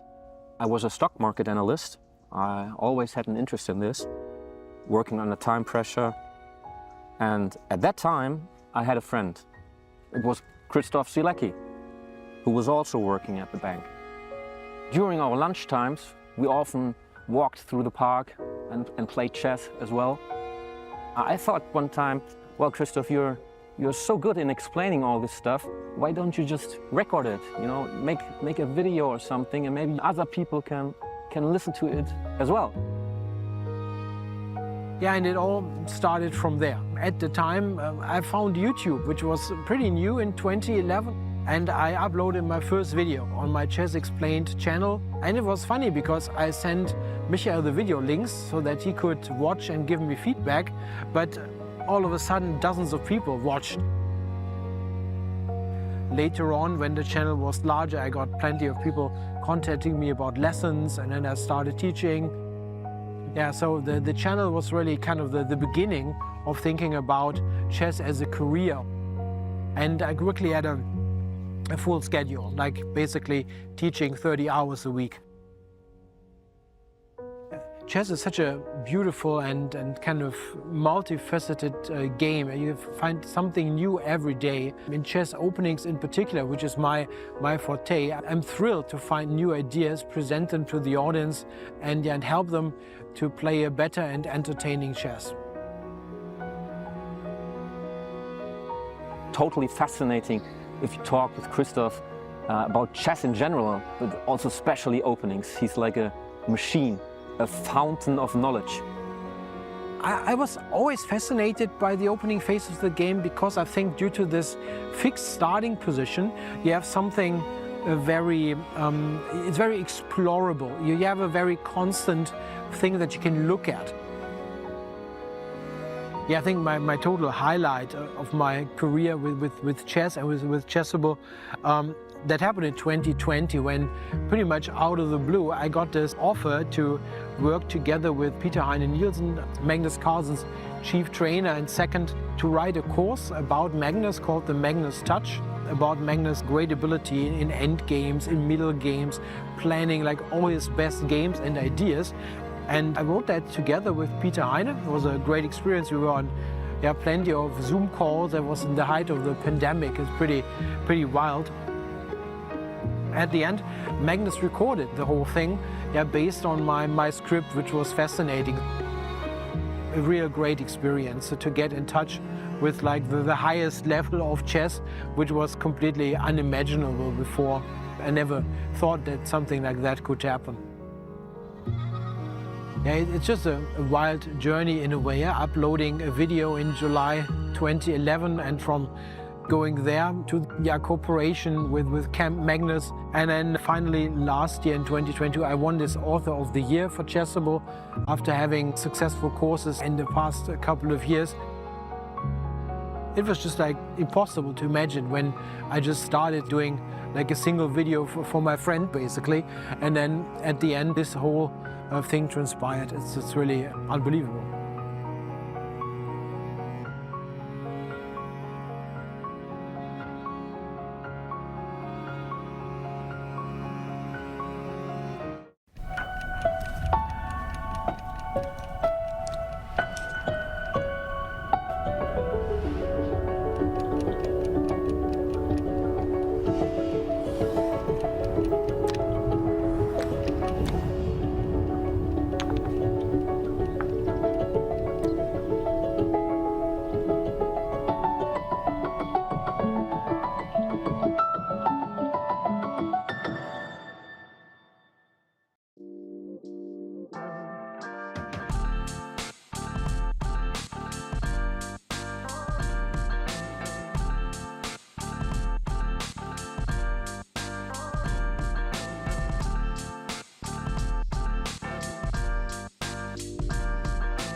Welcome to the most exciting format in chess, Armageddon.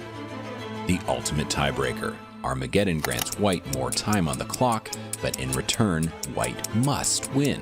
A draw secures black the match win. White starts with 10 minutes, and each player submits a confidential bid with an amount of time they are willing to start with. Lowest bid gets to choose their color, usually black, and those coveted draw odds. Let the Armageddon commence.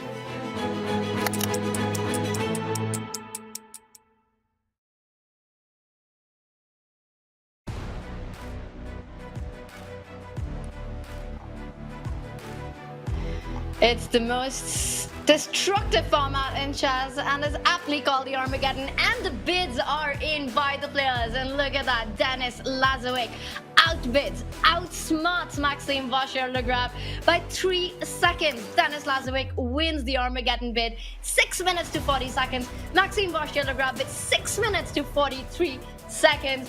David, what do you make of this bid? Has DenLaz managed to get into Maxime's head?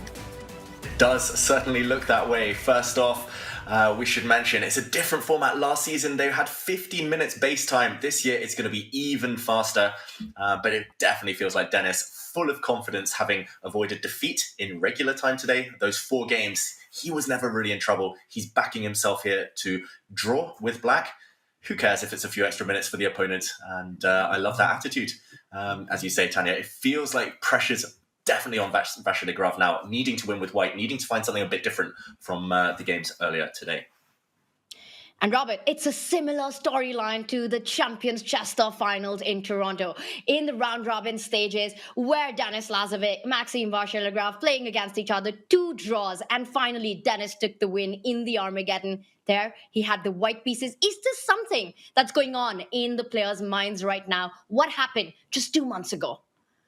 It must play in their minds because Maxime Vachier-Lagrave, that was a disappointing result for him in an underwhelming performance. So for Maxime, he wants to get the job done here. But Dennis, he has shown that why should he lose any game even against these super grandmasters? He beat Hikaru 2-0. He then took down Anish Giri. Now he's going toe-to-toe every bit Maxime Vachier-Lagrave's equal in this specific match. So there is limited time on his clock. But he's shown that his moves, they're great, and even under the duress of time trouble, he has proven in his bullet chess prowess that he can handle it. And this is the first time we've got the base time as 10 minutes in the Champions Chess Tour. What do you think about those dynamics? Starting with 6 minutes and 40 seconds, has DenLaz, is this bit too low? The games are off. What do you think about 6 minutes, 40 seconds before we get into the opening? We're going to find out, Tanya. This is one of the first times this season we've seen this type of dynamic. And 6 minutes, it might not sound like much, but the top players, they play bullet games all the time. DenLaz's so experienced. And look at this central mess. All the tension there temporarily, all the knights were staring off at each other in the middle of the board. Suddenly they all disappear in the blink of an eye. And still a 3.5 minute time advantage for Vachier-Lagrave. So this is a branch of the English opening. Earlier in their clashes in regular time, we saw the Spanish, the Berlin, lots of really cagey, slow, stodgy stuff. Now, Vachier-Lagrave going direct, this central strategy, and he's got to hope that he catches Lazovic off guard. Robert, who are you favouring? It's early days, but who do you think is going to be happy with the outcome of the opening? Well, the evaluation bar, the engine to the left-hand side of the board is happy with Black's play, but I think that Maxime, he should also be happy because this isn't a symmetrical pawn structure. White has 2 central pawns, the D and the E pawns. Black has only 1, and I do love Dennis's last move, Queen F6. He does not want to give White the entire center. If there is a trade on d4, then it's 2 versus 0 in the center, but black has an extra 2 pawns on the queen side. So this is what we're going to be talking about. That's the dynamics of this position, is that the pawn structure is not the same for each side, so they're playing for different ideas. And before the game started, we were talking about their matchup in Toronto, which was a while back, but perhaps Maxime is also thinking about what happened yesterday. DenLaz took down Anish Giri in an Armageddon in a very convincing manner, gave no chances at all. And I think if my memory serves me right, Dennis was black in that game. It ended in a draw and Dennis took the match. He made it look easy, and right now, I do like the fact that the pieces, the minor pieces, it's all symmetrical right now. Yes, the pawn structure, it does provide some play for Maxime, but to me, it looks like it's not going to be enough. It's just a position that's easy to play. And with black, you just need a draw to win the Armageddon. And as you can see that experience, you can tell that he's played a bunch of Armageddons, just the way he's handling it. He's still spent less than 1 minute on the clock to get this far into the game. We're at move 20 now. Bishops disappear as well. He's getting closer to safety. And okay, he makes this controversial decision, though, that Robert highlighted earlier. He's allowing Vachier-Lagrave to just take this pawn off the board, and I think correctly taking with the pawn towards the center. Yes, black's pieces are active, the queen, the rook on the open file. The white bishop is a bit stuck on the e3 square, but ultimately now, even if the queens disappear, rooks disappear, bishops off the board, there is this imbalance long term. So I like what DenLaz is doing, especially this last move, throwing pawns down the board now. Super quick play, but Vachier-Lagrave, he's got to be banking on his chances long term. And yeah, as long as he keeps that 2.5 minute time advantage, I think it might come down to a scramble. As you said, Tanya, a draw is enough for DenLaz, but still a while to go before that. Queen's coming off the board as well. Wow, surprising decision, Robert. I love the way that both of these two are playing, because queen b5 had a hidden threat that if the black queen didn't escape, there was a bishop g5 with a skewer. So now the queens are off the board. That should make it easier for white to push the pawns. If this e2 pawn were on e4, then we'd start feeling a little bit more confident about white's chances. But look at DenLaz. His last move, rook to e7, it's clear. He wants to double rooks and prevent white from pushing forward in the center. But now he's also pressing forward himself on the king side. These are players who are playing on both sides of the board. They're not just tunneled in the center. I think that black is stable. The question now becomes, can white make any inroads? Tanya, do you see anything here that would lead you to believe that white can, in fact, make progress? I don't know about white's progress, but the last few moves by DenLaz, Robert, to me, it seems he's the one who's looking for progress. He's expanded on the king side. He wants to make the move h5 to h4 next. Try and open up the h line, looking for chances of the rook infiltrating with rook h1, maybe trading off more pieces on the board. In general, when it's the Armageddon, when you're fighting for a draw, when you're low on the clock, with black having managed to trade off so many pieces, I think so far it's been success for Denis Lazovic. Been a Lazo victory this last few moves, at least in terms of the psychological battle. Black's king as well has a clear path towards the center, just blocked off. And wow, DenLaz creating threats along the back rank, but watch out for white's threat. White is now threatening in the near future to take this pawn on b6 and undermine the black bishop on d6, hence why it's protected. And yeah, I was thinking about what pieces need to disappear. I think white wouldn't mind the bishops disappearing, being traded off, and black would love the rooks to disappear because then the b pawn will run. So still very, very tense, both sides with a lot to play for. But I'm looking at the clock, still 5 minutes. DenLaz is so speedy, just another level, so quick here. He's making Armageddon look like a classical game. He's just enjoying this moment. And he's playing against Maxime Vachier-Lagrave, the 2021 Bulbless champion, one of the biggest speed chess specialists of modern chess. And he just keeps the game going and the clock under control. I have to ask Robert a question here. Is f5 ever a move you want to make in these positions to try to get rid of as many pawns on the board? It absolutely is a move that will be justified and is a good decision from a practical standpoint. Does it create some risk? I think the answer is also yes. So f5, I love it. I think the engine will approve. But for Denis Lazovic, does he need to do anything? Unlike spell chess, he can just sit here and just kind of hang out, right? You know, he doesn't have to use freeze. He doesn't have to do anything special. But he actually did just move his bishop in the center. And that move, it changed the evaluation a little bit, but black is no worse. All he needs is a draw. He's piling up on the d5 pawn. Actually, what can you do as white? Isn't that pawn just dropping? This might spell the end. Talking of spells, it might spell the end for Vachier-Lagrave in the winner's bracket. He's trying to desperately trade off bishops now, but DenLaz, I think you're sport for choice. Just get rid of this bishop. Take this pawn off the board. If you want to be flashy, you could have taken the pawn as well. That would have led to some tactics. Now, all he needs to do, just trade off one set of rooks. Even if black's two queenside pawns disappear, with the absence of both sets of rooks, if it's just one set left, easy draw. And why actually worry about that when you can go for the counterattack? Black's a whole pawn up, and he's going to put his rook on f7, defend everything. I think Vachier-Lagrave is the one fighting for the draw here. He's having to take risks, and look at the march of these two connected passes. These two pawns together will win the game for Lazovic now, or at least will get him the desired result. Maxime Vachier-Lagrave. is down a pawn. He's just got a 1-minute lead on the clock. Flagging is nowhere in the cards right now. Denis Lazovic in driver's seat. He made it look easy against Anish Giri. He's making it look easy against Maxime Vachier-Lagrave. How does the kid do it, Robert? He's a fantastic player. He's just extremely underrated. And the top players, they don't take him lightly. We just saw him beat Hikaru and Anish, and he is not losing this game to Maxime Vachier-Lagrave. All Denis needs is a draw. He may, in fact, win this game as Maxime has to go all out. This question mark, I don't care about it. I think we can all agree to disagree with the game review saying that, yeah, maybe it's not the objective best move, but all Black needs is a draw. So to answer your question, Tanya, is that Denis is underrated. He's a great bullet player. He's an exceptional speed chess player, and he can do it in rapid, even in the World Rapid Championships. He's shown that. So credit to him. He is just an amazing, amazing player at just 17. So impressive. I wanted to say, he has a superpower and he knows how to use it. He has a low rating, and this is for everyone out there at home. If you're playing someone higher rated, you can just play solid. You can bully them and use it against them, and there we see resignation. Denis wins it and gets past Maxime Vachier-Lagrave. 17-year-old Denis Lazovic, he gets the job done in the Armageddon against Maxime Vachier-Lagrave, takes the dub, stays in the winner's bracket, goes through to the winner's semi-final. He relegated Hikaru Nakamura, he relegated Anish Giri, and now he puts Maxime Vachier-Lagrave in the loser's bracket. Incredible chess by Denis. He really is a menace to the top guys. He is indeed. That's why we call him. It is a loving nickname for him, but he is a menace, and he will be for years to come, because Denis Lazovic, he continues to prove why he made it through to the Champions Chess Tour Finals just 2 months ago now in Toronto. It's just he can hang with the best players. He doesn't win that many games, let's be clear, but he can hang, he can draw, and when all you need is a draw with the black pieces against the Super Grandmaster, he can do it, and he just did.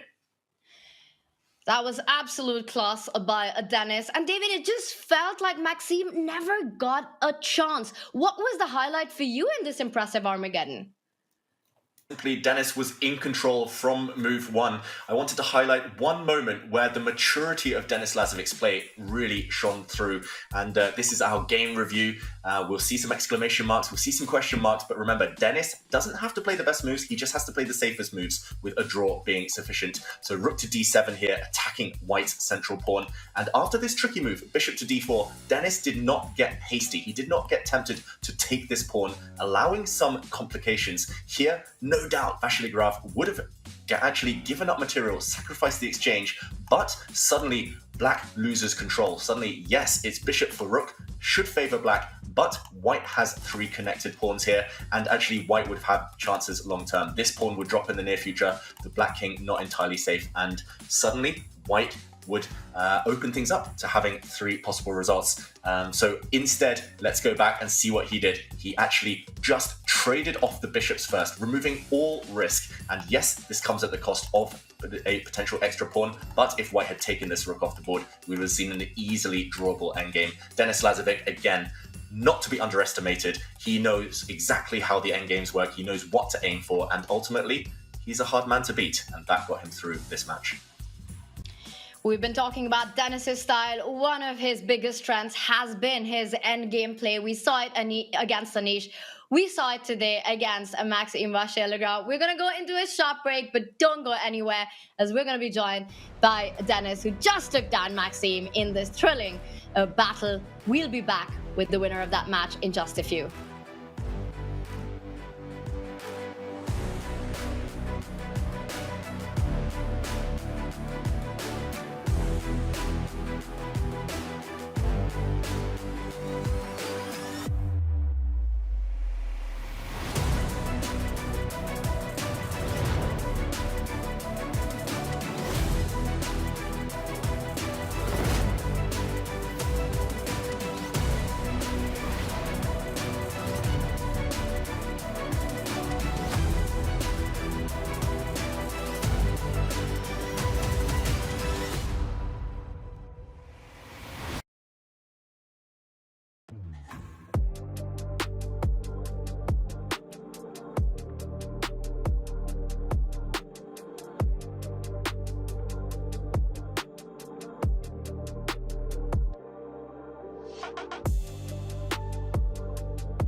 Hello, Vanakkam. Vanakkam. So this is where the magic happens, and this is where all the magic has already happened. Yes, that's a good way of putting it. That's my World Junior.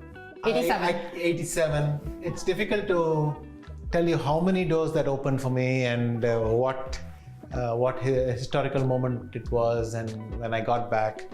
The chess Oscars, very nice. These 5 of them. 5 of them. The Wanderers. 5 and there's one on top that is the 6th one. So since he had already got 5, they didn't want to give him the same trophy. So they gave him a trophy of a king with the world in his hand. Yeah. This is Anand's first ever mention in a newspaper. Oh. So this is his first ever he was mentioned. V. Anand achieved a national record by winning all the 9 rounds to notch a maximum of 9 points in the sub-junior championship. But imagine now T.S. Ravi's daughter Rakshita is part of the Westbridge Anand Chess Academy. I mean, it's so beautiful to see how life comes around. So World Rapid Chess and Mind Champion. So this was NIT gave me this nice trophy. Why do I get the feeling that Aruna knows all the trophies and where you won better than you remember it, Anand? Because I cleaned and read. Because it's true. Whatever, did you have a favorite? Thank you so much, Anand. I feel this is extra motivation for all the youngsters, this opportunity to actually come here and witness these achievements and spend time with you in this stunning room. Anand, Aruna, thank you so much for this.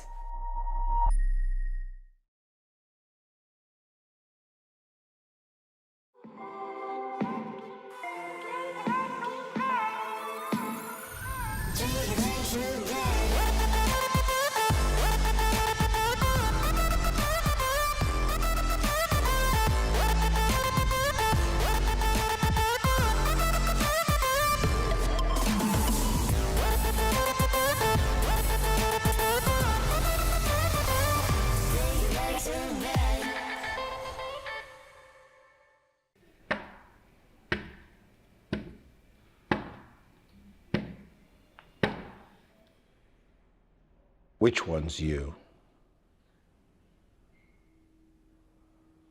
The pawn? I like the pawn.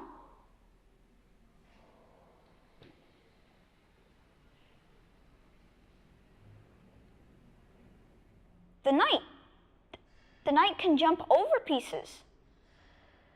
Oh, you want me to say the queen? The queen's the strongest piece on the board. This one's you. King? The king sucks. He can only move 1 square. You've got to reassess your chess. Grandmaster Maurice Ashley presents Jeremy Silman's How to Reassess Your Chess, now on Chessable. So go to chessable.com/yourchess and start reassessing your chess today.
Welcome back, everyone. We are being joined by the boy of the moment, I should say right now, DenLaz after his big win against Maxime Vachier-Lagrave, taking the match in the Armageddon. Firstly, a big congratulations, Dennis, on that match.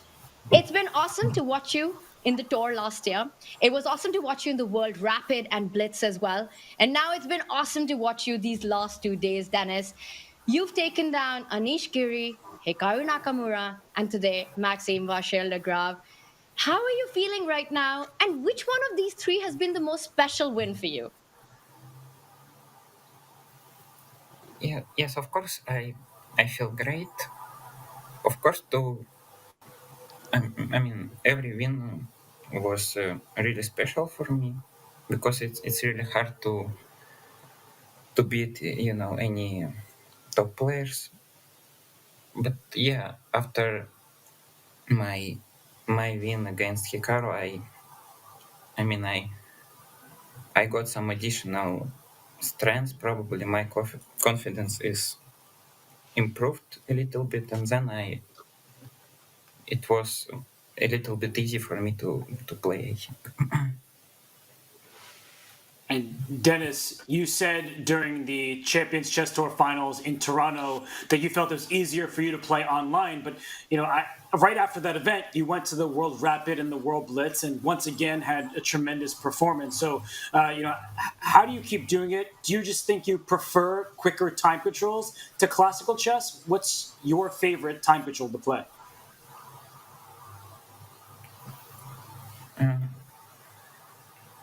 Actually, I think my favorite control is Rapid, I guess, because I think I a little bit better play in Rapid, but yeah, for in over the board chess, in World Rapid and Blitz, I played better in Blitz, and online I played better in Rapid, I think, because when I played Title Tuesday, sometimes I played not so great, but now in Rapid I think I played quite good. And Dennis, after today's victory, you progress to the winners' semi-final, and tomorrow it looks like you'll play against Jose Martinez, another informed player. What do you predict for that one? How do you feel about your chances in that match?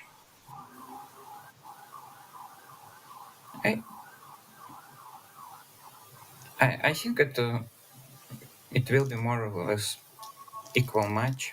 I didn't play against him a lot.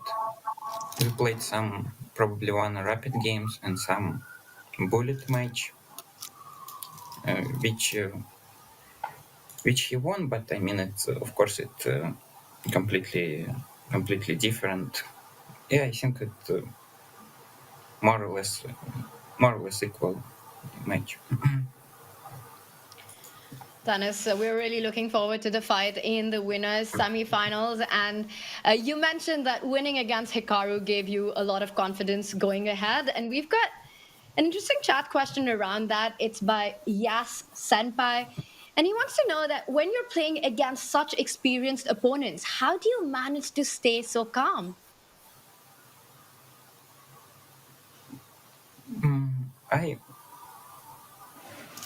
I already have some experience also, so all this event last year it helped me. So I mean I just try to focus somehow. Online I already played quite a lot against top players, so I mean I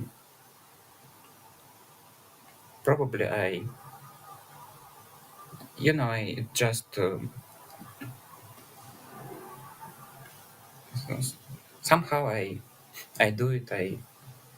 I cannot explain it, but yeah, I'm a professional chess player, so I should do it somehow.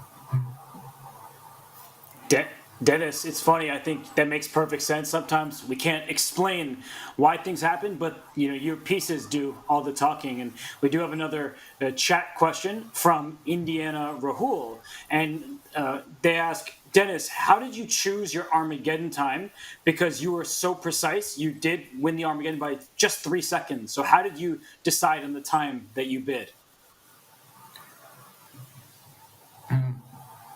When I played against Anish, I mean, there is a tournament in Stavanger where they play in Armageddon also, and the time is like 7 and 10, I think, and so it feels quite natural to beat 7 minutes. So I think he probably wanted to play with black, and he probably thought that I will beat like 7 minutes. That's why I beat 650. And now when I played against MVL, I thought also he wanted to play with black, and he will choose less than 650. So I decided to choose 6 and 40. Because also I wanted to play with black. And Dennis, you're quickly becoming one of my chess idols, but we have a question from the chat from Jeremy Q. Who is your chess idol? Who's your hero in chess? I mean, I don't have any. I mean, I like to watch some games of some top players in past and now, but yeah, I don't have any idol or something. Well, Dennis, you may not have an idol in chess, but I see you probably have a good friend beside you. Is your cat over there, your little Koshka? Is your cat over there? My cat is sleeping in other room, so. Well, Dennis, you said you don't have any idols or heroes, but you're definitely taking them down one by one in these events. And before I let you go, I have to ask you, all these medals behind you, so many of them, Dennis, and I'm assuming that it's all from chess tournaments. I can't count from here, but it's a lot. Any special medal amongst those behind you?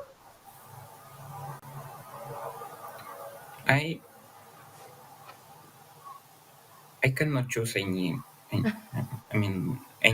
medal. So it's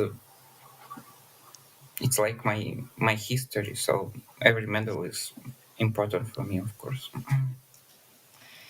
That is a very deep answer, Dennis. But also, just like your chess, very deep. Thank you so much and congratulations. Thanks for giving us your time. And tomorrow you've got a big one coming up against Jose Martinez in the winner semifinals. We wish you all the best. Thank you very much. Thank you. See you, Dennis. 17-year-old Denis Lazovic with a bit of history behind him with all those medals. He's just starting to make his legacy in the chess world. Well, it's been quite a performance for him in the last 2 days, taking down 3 of the world's best players. But the action continues as we see on our bracket here. In the winner's semi-final, Denis will take on Jose Martinez. Magnus Carlsen will take on Vladimir Fedoseev. Robert, 2 big matchups coming up in the semi-finals. What's your take on this action?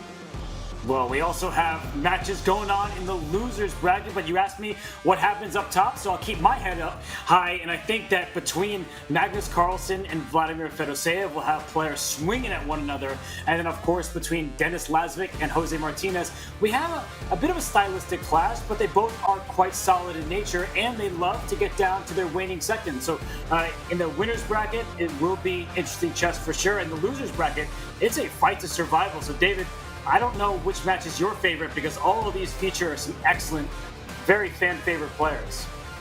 Now, we're really spoiled for choice in the losers bracket where the stakes are higher than ever. They cannot afford any more match defeats. I'm going to say Nepomniachtchi, Vachier-Lagrave is going to be fire on the board. Nepomniachtchi, we saw it today, not quite clicking into gear, but I have a feeling tomorrow he'll be desperate to make amends. So a lot to look forward to.